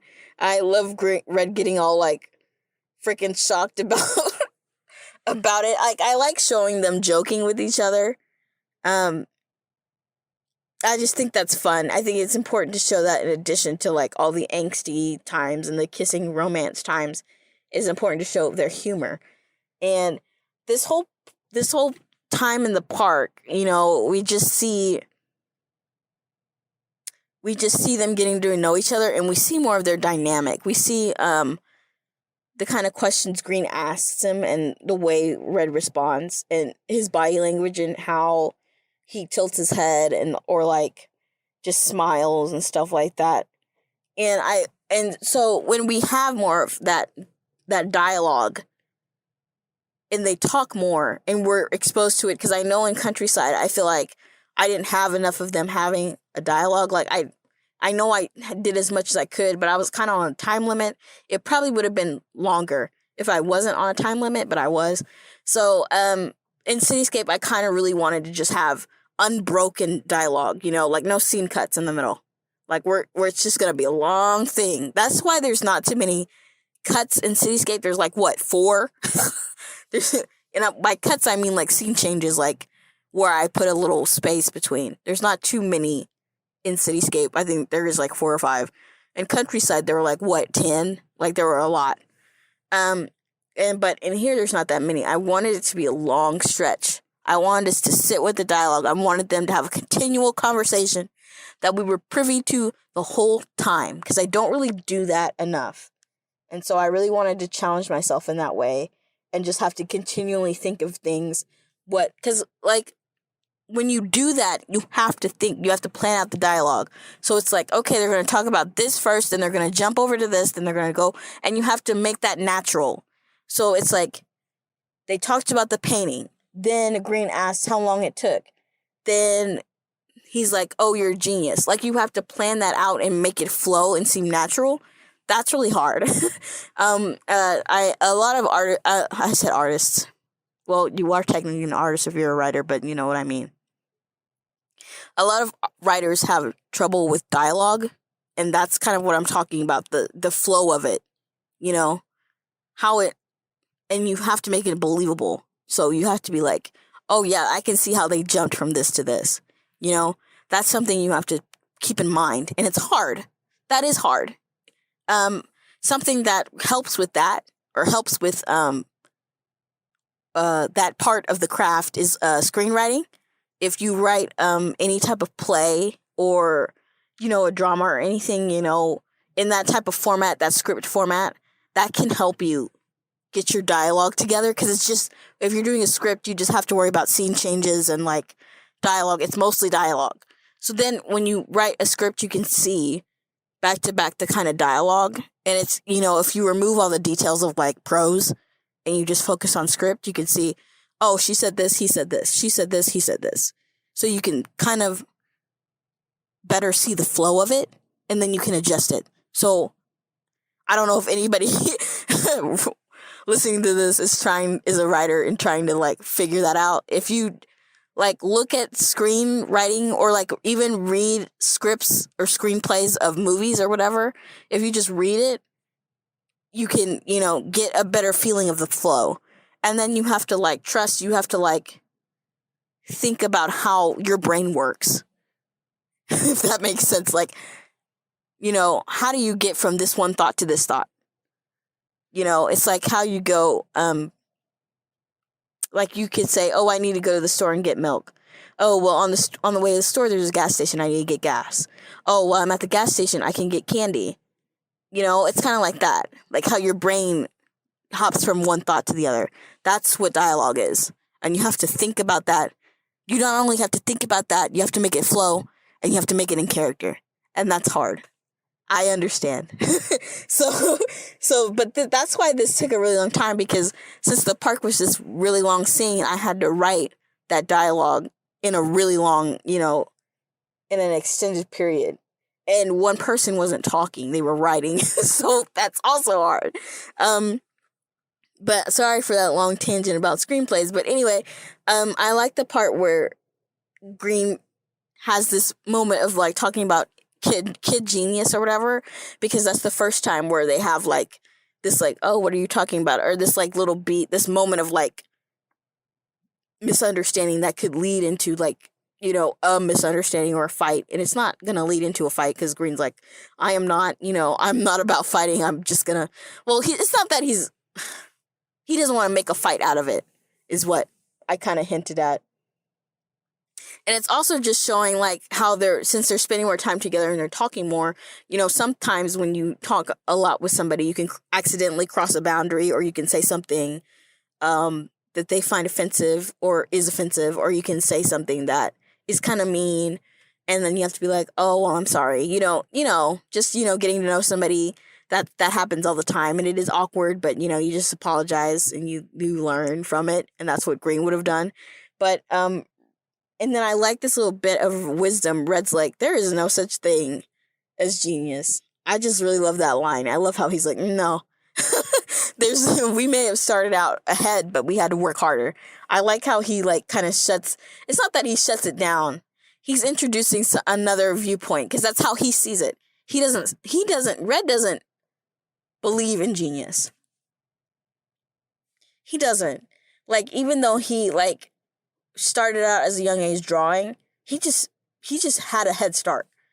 And he knows that because he had to keep getting better. He had to work hard to keep getting better. He had to work hard and learn more about his craft. He may have gotten like a head start, but he had to push to keep running. And he had to, like he said, he had to work at it to stay there. Because when you do that, there's other people, like there's other artists that he looks at, and they started even younger than him, or they started better than him, or like even if they started, they didn't start younger. Maybe they started when they were older, but their art is so great, it's better than what he can do. And it's like there's that saying that's like there's always somebody better than you. And it's also, and that's true, but it's also like the amount of work they put into it. The amount of work they put into it, the amount of practice and training, like all that kind of stuff, and the things that they've done, the things that they've specifically practiced, it just shows that. And he just doesn't believe in genius. And that extends to talent. Like, he had to build up his talent. Even if he started, having a little bit better comprehension than people his age or other kids his age, he had to continuously get better. So he had to keep drawing and he had to keep at it. He couldn't stop. And so that's what he means when he says that. So, and even when he applies it, and that's kind of what he was doing when he was looking at green, and he was just like thinking about it. He was thinking about like academically, even if you have like a head start and you're great at math, you have to keep, you have to keep like working to stay ahead of math, because math just keeps on going. Like, there's all these levels of math. You have to keep on, and that's just with anything. It's the same with music. You have to freaking keep practicing and just, and even if it's somebody, it's the same with like, I mean, the thing I know the most about is like voice. Like, people always like are like, oh, you can sing, you came out, you could sing since you were a child. And it's like, yeah, I could, but in order to continue to develop my craft, I had to take lessons, and I had to keep singing, and I had to keep getting better, because, and people, don't really understand the work that goes into that. Just like they don't understand the work that goes into art, or they don't understand the work that goes into like, they don't have that kind of idea.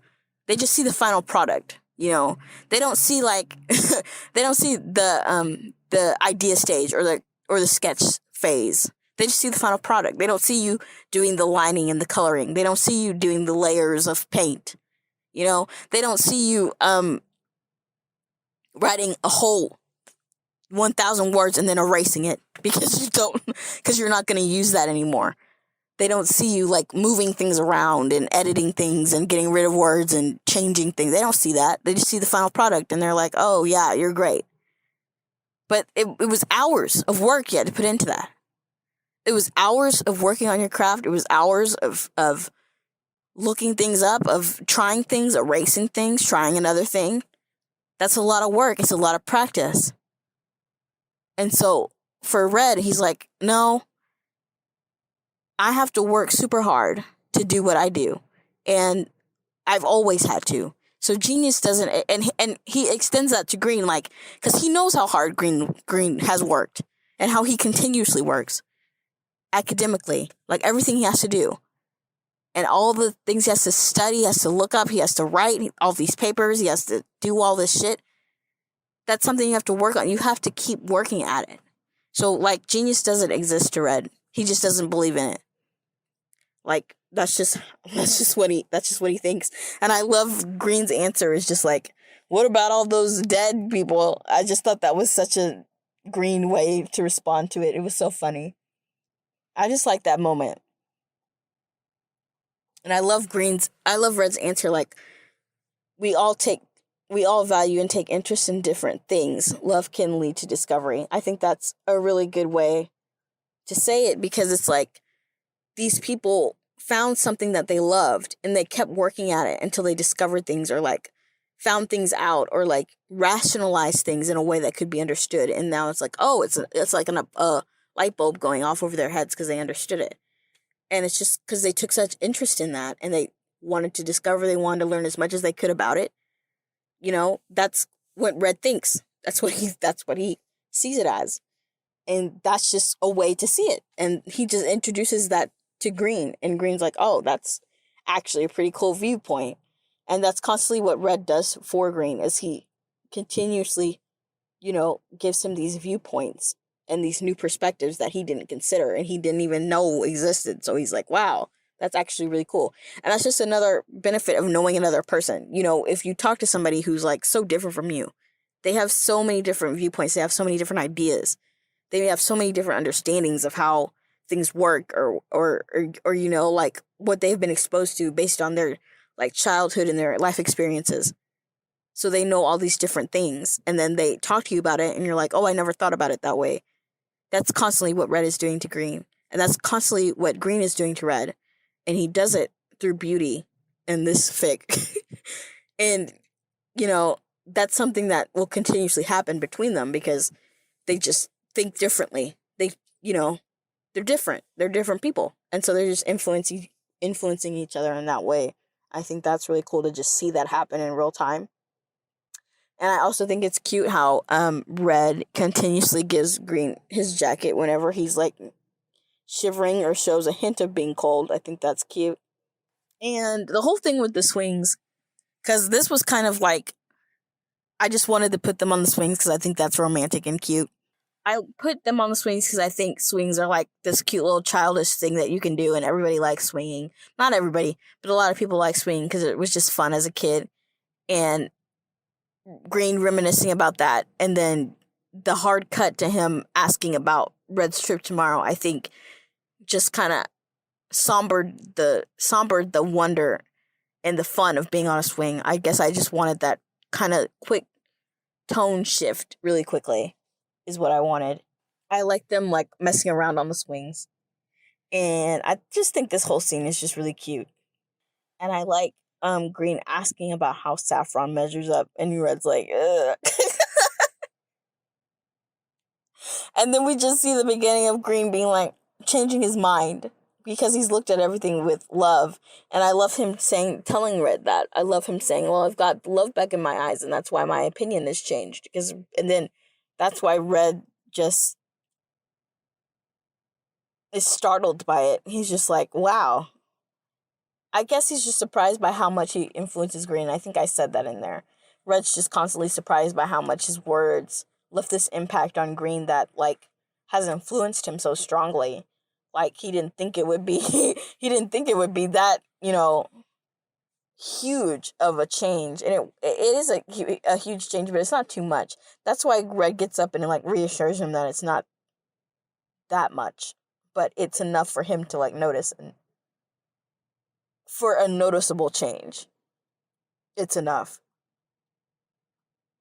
And I just think that growth of Green being like, I used to hate this place, but now I see it for what it is. I see that it is just saffron. This is just what saffron is. And even though this is just what it is, there's still beauty here. Like, I think that's beautiful. I think that's beautiful that Green saw it because of what Red said. Like, he sees it.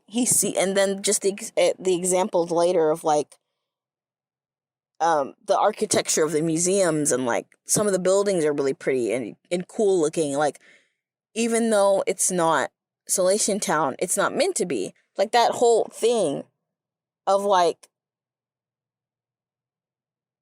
Green being like that, like, the whole part in the summary of the fic where it's like, this is not Salation Town, it's not meant to be, it's something completely different. And though it's not, this place doesn't hold that same significance, and it doesn't hold that same level of love and beauty or even freedom, it could be that for somebody else. So it's just understanding that, like, even though this place is not our number one pick, it could be somebody else's number one pick. Like, maybe this place is what somebody else needed. Like, saffron was somebody else's freedom. Coming here set somebody free. And they don't know who that person is, but, like, it could be saffron could be that person's escape. That could be their Salation Town. And seeing the beauty in that, and you can see the beauty in everything then. If you gaze at everything with love, and you have this open heart and this open mind, you can look at everything and see how it could apply to people. You can see how it could affect people. You can see how it could change their mind. It could make them happy. You can see how it can make them sad. You can see how, like, you can see its influence, I guess, because they saw how Celestian Town influenced them. And Green before knew how Saffron City influenced him. He was upset. He hated being there. But then, like, after he had this reignition, after he got the love back in his eyes, he was able to, like, see that Saffron wasn't all that bad. And there is beauty in here. Like, there's good places to eat. There's cool looking architecture. There's cool design. Not everywhere, but in some places there are really cool things that Green thinks are beautiful. And they are beautiful to him. And I just think that's great. And I love that he teaches Red that, because now Red will look at this place with beauty. He will see these moments. He will look at the cities that he sees. And he'll be like, oh, that's pretty. Oh, that little section is nice. And it's like, you don't have to think the whole thing is beautiful, but you can see little pieces of beauty here and there in this place. You know? Especially, and that's why I describe Saffron as, like, this place with, like, a whole bunch of different styles, because there are cities that jump from style to style. My city kind of does that where I live.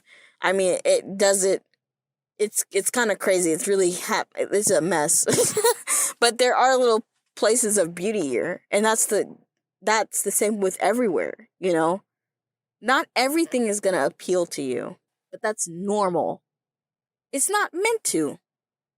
That's why things change. That's why there's different styles and there's different ways for things to look, so that they can look differently and so that they can affect different people, because different people like different things. And Red and Green like Celestian Town. They like that area. But even though Celestian Town is their favorite, they still do like things about Saffron. So that's what it means. And that's kind of what I was getting at. And it's kind of like Green saying, that's why it's good to appreciate all kinds of beauty. Like, just appreciate it for what it is. Just look at it and see it, and then appreciate how it can have an influence on somebody else. Someone else can see that and think it's the most beautiful thing in the world. Because it was made for them, you know? I don't know if I, like, said that enough. And you know, I don't want to explain it too much, because it could mean something different to you. You could think something differently about what Green is saying, but that's kind of what I was trying to, like, get at. And I love Red's little Saffron is all the more beautiful because you're here.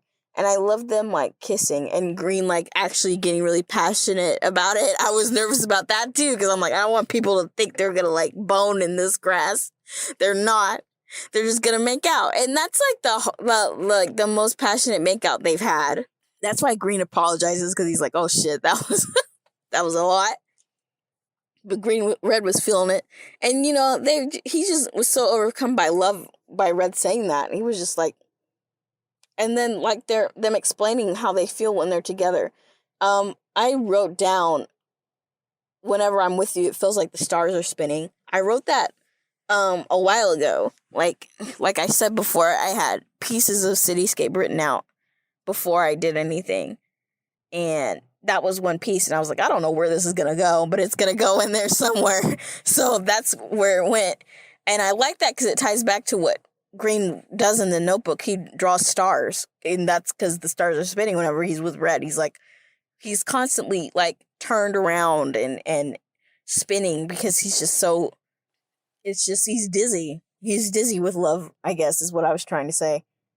And it's just so unreal. It feels like magic whenever he's with Red. And when Red says, like, he feels like he could do anything. I was originally going to have him say, I feel like I could do anything with you. When I'm with you, I feel like I can do anything, but I changed it.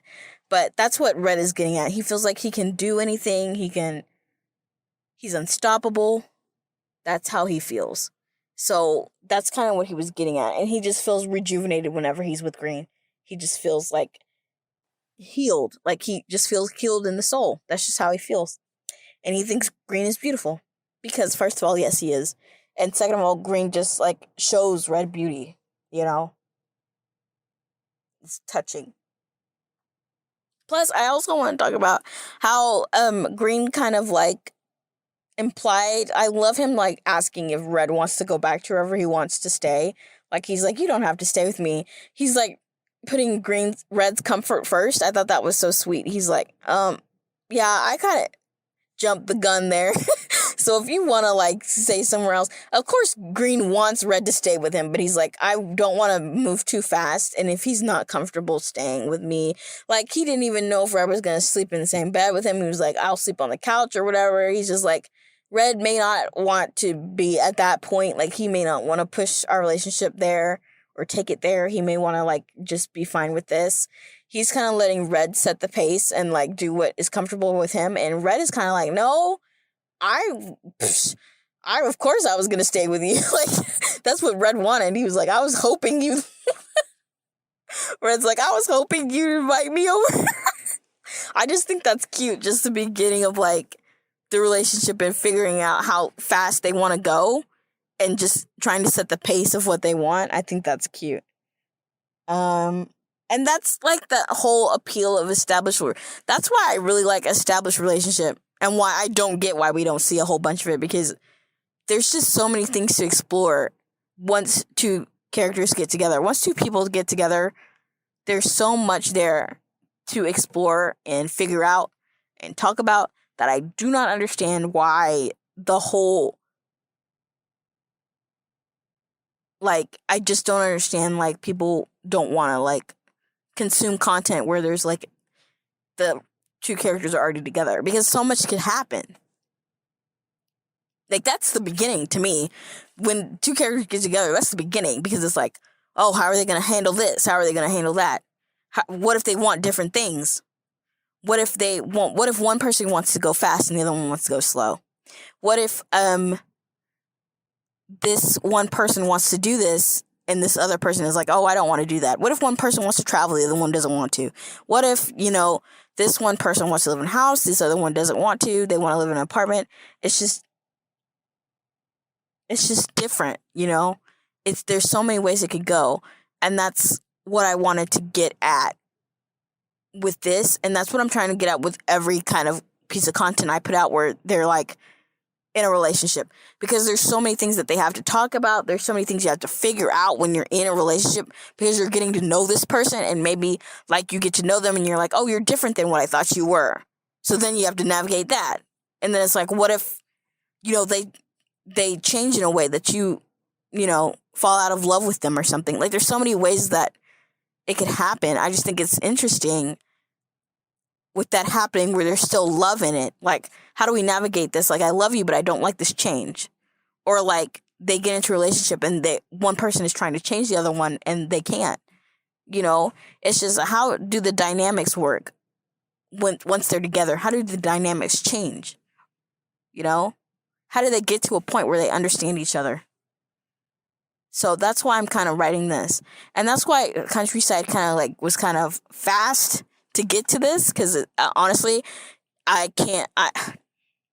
it's really hard for me to write slow burn, because I just want to get to the part where they're already together, because that is the beginning to me. So I'm like, why am I wasting time with them not getting together? We all know they're going to get together, so let's just get them together, and then we can have fun. Actually, I'm not saying slow burn is bad. There are parts of it that I like, but I've just consumed so much slow burn content because I've been reading fics since I was like fucking 8, and I'm 29. So like, I just know all the tricks.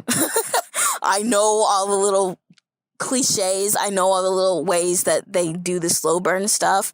I have just seen it too many times, both in fic, in movies and shows. I've just seen it too many times. And I haven't seen enough established relationship though. So that's why I'm like writing that. And I'm not talking shit. I'm not saying slow burn is bad. I'm just saying I'm burnt out on it, and I just want established relationship. I'm sorry I went on that. I feel like I always go that way when I do it. Also, it's cool that Green gets to show Red the pizza place.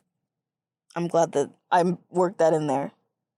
Oh, and I love that Green is so touched when Red's in his apartment, and he's like, Red really stands out, but the more he's in here, the more it feels like he's always, been here. Like, I like how I described it I said red's a soothing ribbon of watercolor. And I just like comparing red to watercolor because I feel like that's his favorite way to paint.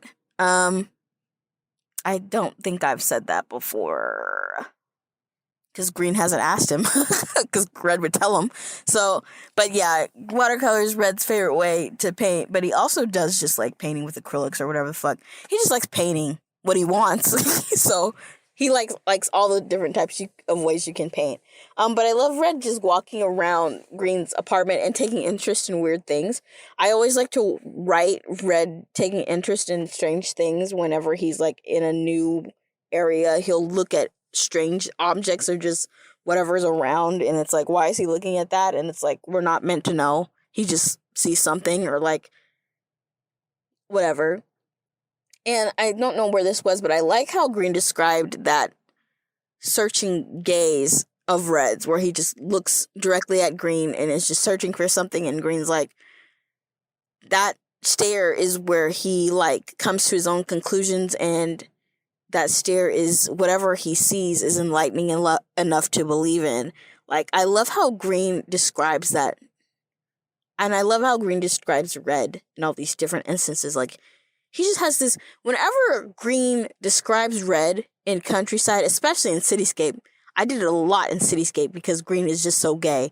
But like whenever he talks about Red, there's just this outpouring of love and appreciation for Red as a person and just the unique way in which he sees things. Green just really like appreciates that and admires that, and you can feel that whenever he talks about it. Whenever he talks about Red, he's just so enamored. It's just like all over, it's colored all over his like introspection. He's just like, oh, Red has such a cool way of looking at things. Like, you can tell that he really, like, is impressed by Red, and he says that, and he's like, he respects him. He respects his viewpoint. So I really like that, and if I could go into Red's perspective, he thinks the world of Green. He thinks Green is the smartest man on earth.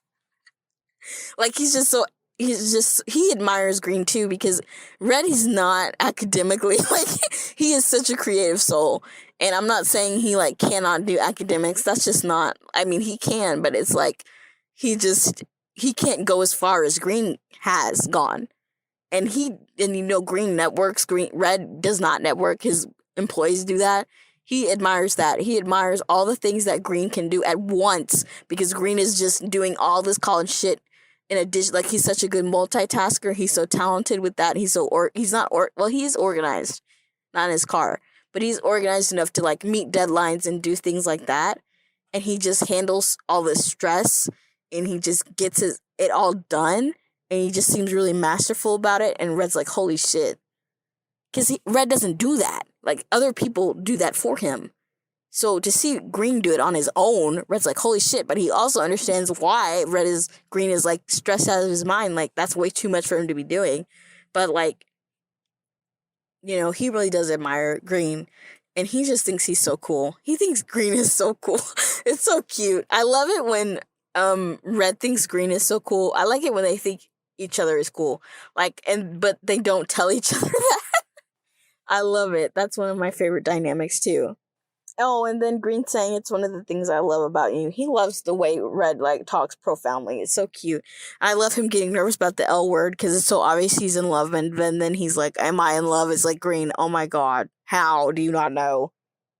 And I love how Red's response is to just like go over there and do what he said, and he's just like blushing a little bit because in that moment, Red did hear the L word, and he's like, oh, he loves that about me. And then he, like, thought for a second, oh, does he love me? And then he's like, oh, I'm not gonna, like, he'll tell me if he does. And then he just moved on, like, but Green's over here stressing about it, and Red's like, oh, he'll tell me. And then I'll tell him. And then that'll be the end. Like, Red's not stressed about it. Green is. And that's so funny. I love doing that. I love that.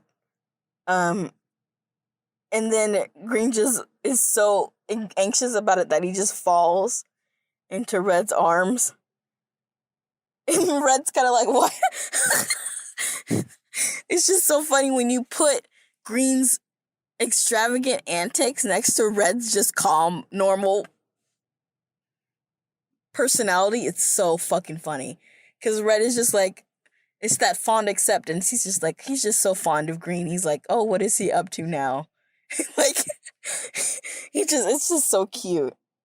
And then I like the movie Red picked out about this old what is it? How do you say Calosian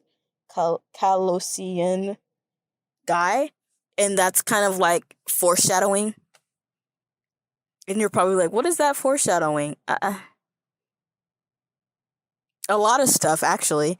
But it's someone that read like, he likes his art, and he like gets inspiration from it, and so he kind of does. He doesn't want to say idolize. That's why he goes so. He doesn't really like idolize him. He just likes his art. He likes his art, and he respects him. So, and I like that I made that old guy like draw Pokemon. That was the last minute thing. I was like, oh, he should draw Pokemon, and that's kind of why Red likes it, because it's like really outlandish and it's just cool, fantasy, high fantasy kind of stuff. And it's just a unique way of looking at things, and it's not landscapes, but it is like he would like this old guy would draw Pokemon battles like between these like huge dragons and stuff. And so that's kind of appealing to Red, and like the whole battle, old timey high fantasy kind of thing. So that's appealing to him, and that's why he likes him. And I also just am still stumped on this whole thing where Red just writes, "You mean when I'm dead?" and in this on his notebook, and of course Green is quick to say no, like no, that's not what I meant. But it's just like how Red says it, and then like how what did I say? He like half smiles. Yeah, he has like a half smile, and his expression is neutral, but then when he writes it, he gets a half smile. So it's kind of like a joke. He's like, oh, you mean when I'm dead? And it kind of like, I guess, I don't know why that kind of stays with me.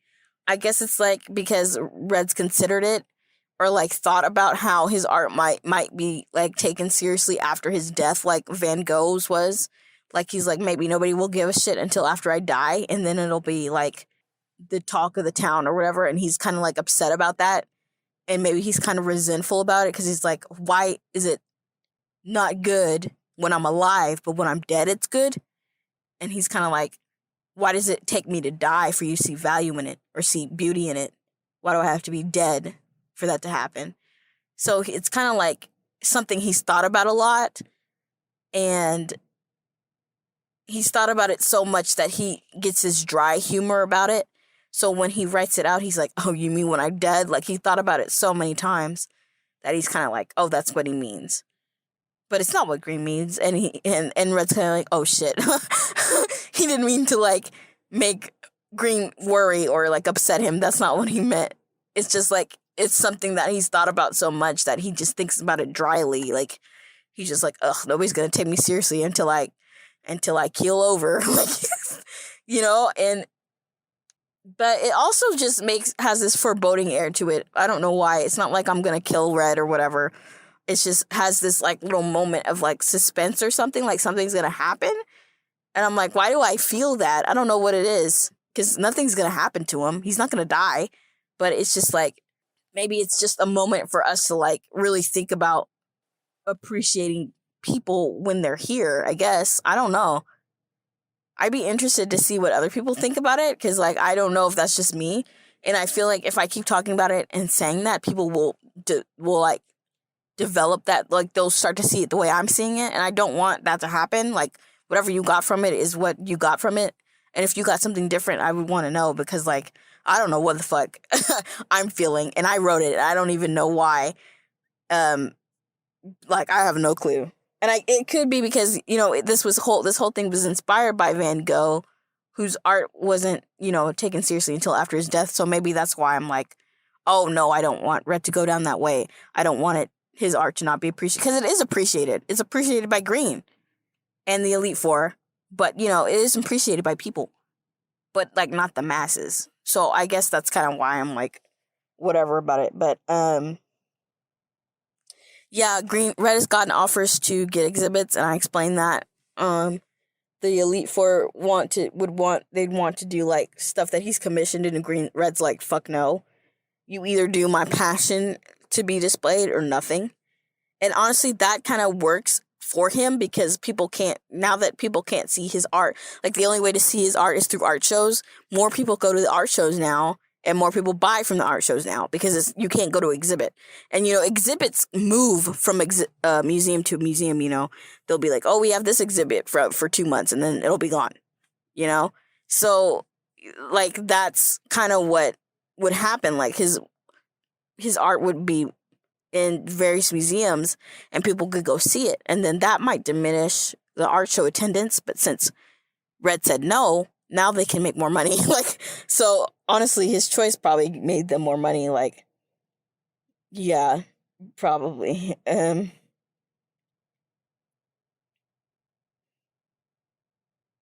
then I like Green, worrying about the future. And then he asks Red what he thinks about the future, because he values Red's opinion. And Red's like, yeah, I don't care. And I just love that about Red. I love how Red does not give a fuck what other people think about him personally, but he still wants them to like his art. He wants people to appreciate his art, but he doesn't care about what they say about him, how he operates, or his personality or anything like that. He doesn't give a fuck what people say about that. He don't care. But and it's just so different from Green, who cares too much. And you really in Cityscape, you see the pressure Professor Oak has on Green. Even though we haven't seen Professor Oak yet, you can just feel the pressure of him. Even though he isn't even in here, he's not even here, and you can feel it. And Green's just stressed. And then you're kind of like, oh, I can't wait for Green to graduate so he can not have to deal with this. We are all ready for him to graduate so he can not have to deal with this. We all are. I love Green being like, oh, we should stop kissing, right? And Red was really ready to keep kissing. Green has experience too, just like he has more experience than Red. But Red is experienced, but Green has more because he had longer lasting relationships. But Green is just really concerned about the pace of their relationship. And I just think Red is a bit more lax about it. But Green wants them to just both be comfortable and ready and discuss it first. And Red respects that. Red is like, yeah, we should probably do that. But Red is kind of reckless. It's a little bit of that recklessness that he has. He's kind of going with the flow. If you want to do this, we can do this, So, and he was open to it. So, so that's what I was kind of hinting at when Red gives him this look. He's ready to go for it all the way. Plus, I love how Red just has his shirt off. And he did that because he was undressing to get ready to get in the shower. And he didn't do it on purpose. He was literally about to get in the shower, and then Green knocked, and he just opened the door. He doesn't see that as a big deal. He doesn't see him being shirtless as a big deal. But Green clearly did, because he's topless, and he's never seen him naked before. And yeah, that would shock anybody. Well, maybe not anybody, but a lot of people. But yeah, Red does not care about that. He didn't see the problem with it, and he didn't understand why Green was shocked. So that's why he's kind of tilting his head and what's going on. And I love how Green just has to quickly get over it. I love them sharing something that they love with each other. And Red just saying that's why he asks Green to draw stuff is because of that. And Red just asking about something Green's into, and Green just says music. Green has never mentioned music before because he hasn't really thought about it. And he said, it was something he did when he was in high school. It's such an old thing that he did, and he hasn't done it lately. And it's all been college, so he's just been working his ass off. He hasn't had time. And so we kind of get this hint of him having an interest in music. And honestly, I wasn't sure what I wanted his interest to be. I was like, should it be writing? And I was like, And so I was like, music. I wanted it to be something creative, of course. And, I liked him not playing an instrument, really. He just likes different types of music. So it's how would he pursue that? Or what would he want to do? So that's something that he has to think about, is how would he move forward if he appreciates music? What does that mean? Would he I don't know. Well, I do know, but how would he move forward? Would he go in and get lessons for what instrument? What instrument does he want? Does he want to do that? Or does he just want to attend shows? Does he just want to go back to appreciating music and then, get into that scene with bands and stuff? I don't know. It's whatever he wants to do. So it's just like that hint, and it's something he's gonna start considering. And I thought it was sweet how they had that conversation, and that's just how that opened up and started, and how Red is like gently encouraging him to just pursue it, and like he wants Green to have that creative outlet too, and just be happy and have something to share with Red, because Red is like, whatever you want to do. And I love Red making fun of, like, he's like, you just weren't looking at that beach picture with Love and Beauty. Like, I just love them like joking about it too. They're cute together. They're just cute together. And I just love how Red just makes jokes sometimes. Like, they're not always good, like the dead one where he, that one. But he just tries and eases the tension with jokes. And I just think that's just to like calm Green down. Like, he understands that Green kind of gets really anxious, so he's kind of like trying to like lighten up the situation, even though it's serious. He knows it's serious. He knows that Green being nervous about graduation and what happens next, those are really legitimate. Well, anything's legitimate if you feel it, but like, those are things that he cares about and he's nervous about, and Red understands that and sees that, and he's just trying to like calm Green down for the moment so that they can talk it out. And that's why he says he'll be there for him if something happens, like whatever mistakes he makes, like he has people he can turn to. And that really touches Green, because that's like, oh, I can depend on Red to like help or like be there if I need it. And that's a big part for Green, to have somebody dependable there. So that's why he kind of chokes up and gets all, emotional about it. But I love that college debt is a lasting consequence. Jeez. I love how Green just starts laughing. Red just wants to make Green laugh. He just thinks it's so cute when he's laughing and happy. And I do that a lot in everything. Like, Red just wants Green to be happy. He doesn't like it when he's like anxious or whatever. And so he tries to do what he can to like calm him down and like, take his mind off of stuff and like ease the stress and stuff. So Lorelai and Lance at the airport is just really she's just really she's kind of like Bruno in that she's like straight to business. We got to get going. She's just really regimented. And Lance is kind of just like, he's the events planner. Lance is, I think I said that, and Lorelai's the manager. Lance is kind of just like, Lorelai and Lance kind of drive everything. Like, they get everything together. They get the schedule and everything. All the art shows they put together, that's their job. So they're the busiest, and they're the ones that are most, like, they discuss work mostly with Red. They don't discuss anything else, really. So it's really a business relationship with them. They do care about him, of course. And they want the best for him, but it's really business-like. And I'm hoping in Coastline we get to see more of Lorelai and Lance and just see how they interact with Red, because I just think each of their relationship with Red's relationship with the Elite Four is cool. And then when they're going to the airport, I like the juxtaposition of Green kind of just looking down and being sad, and is visibly sad, like he can't hide it.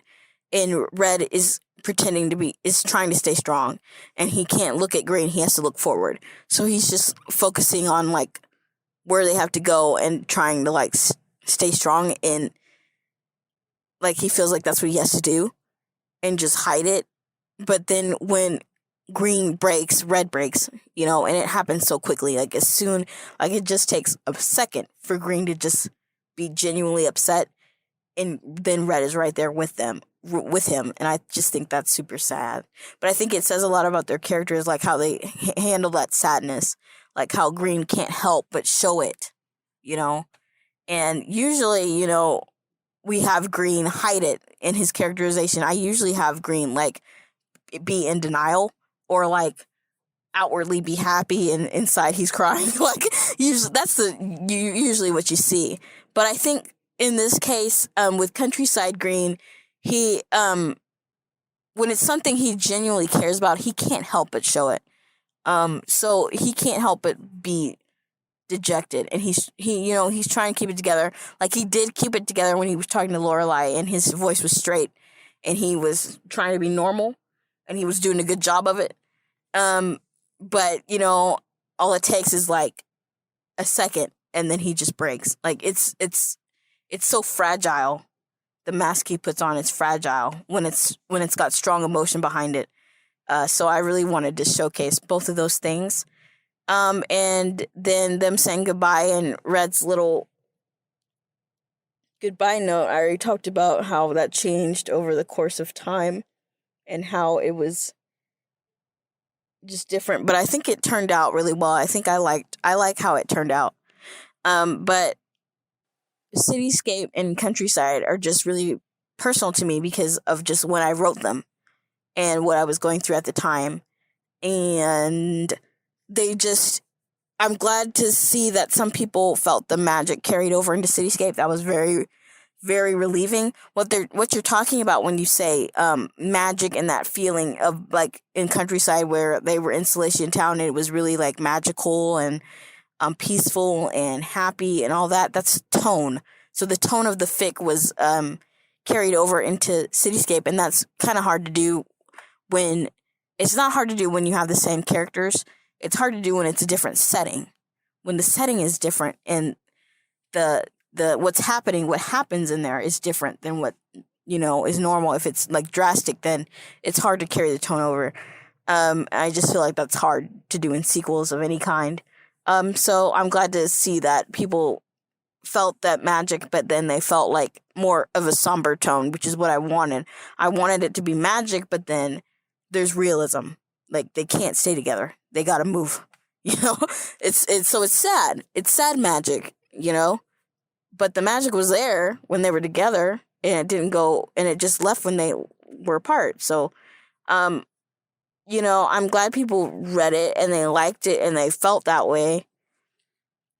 And I guess people are surprised that there's going to be a part 3. Of course, when I wrote Countryside and I was in the middle of writing it, I was like, this is probably going to be 3 parts. And I had the idea for Cityscape while writing Countryside. Whenever I do sequels to things, I usually get the ideas for sequels, of course, when I'm writing the first part, because I'm like, oh, this could go this way. But then I always put a limit on it. You always want to put a limit on sequels. If you keep going, you won't finish it. So you have to put a hard stop to it. Countryside hard stop is 3.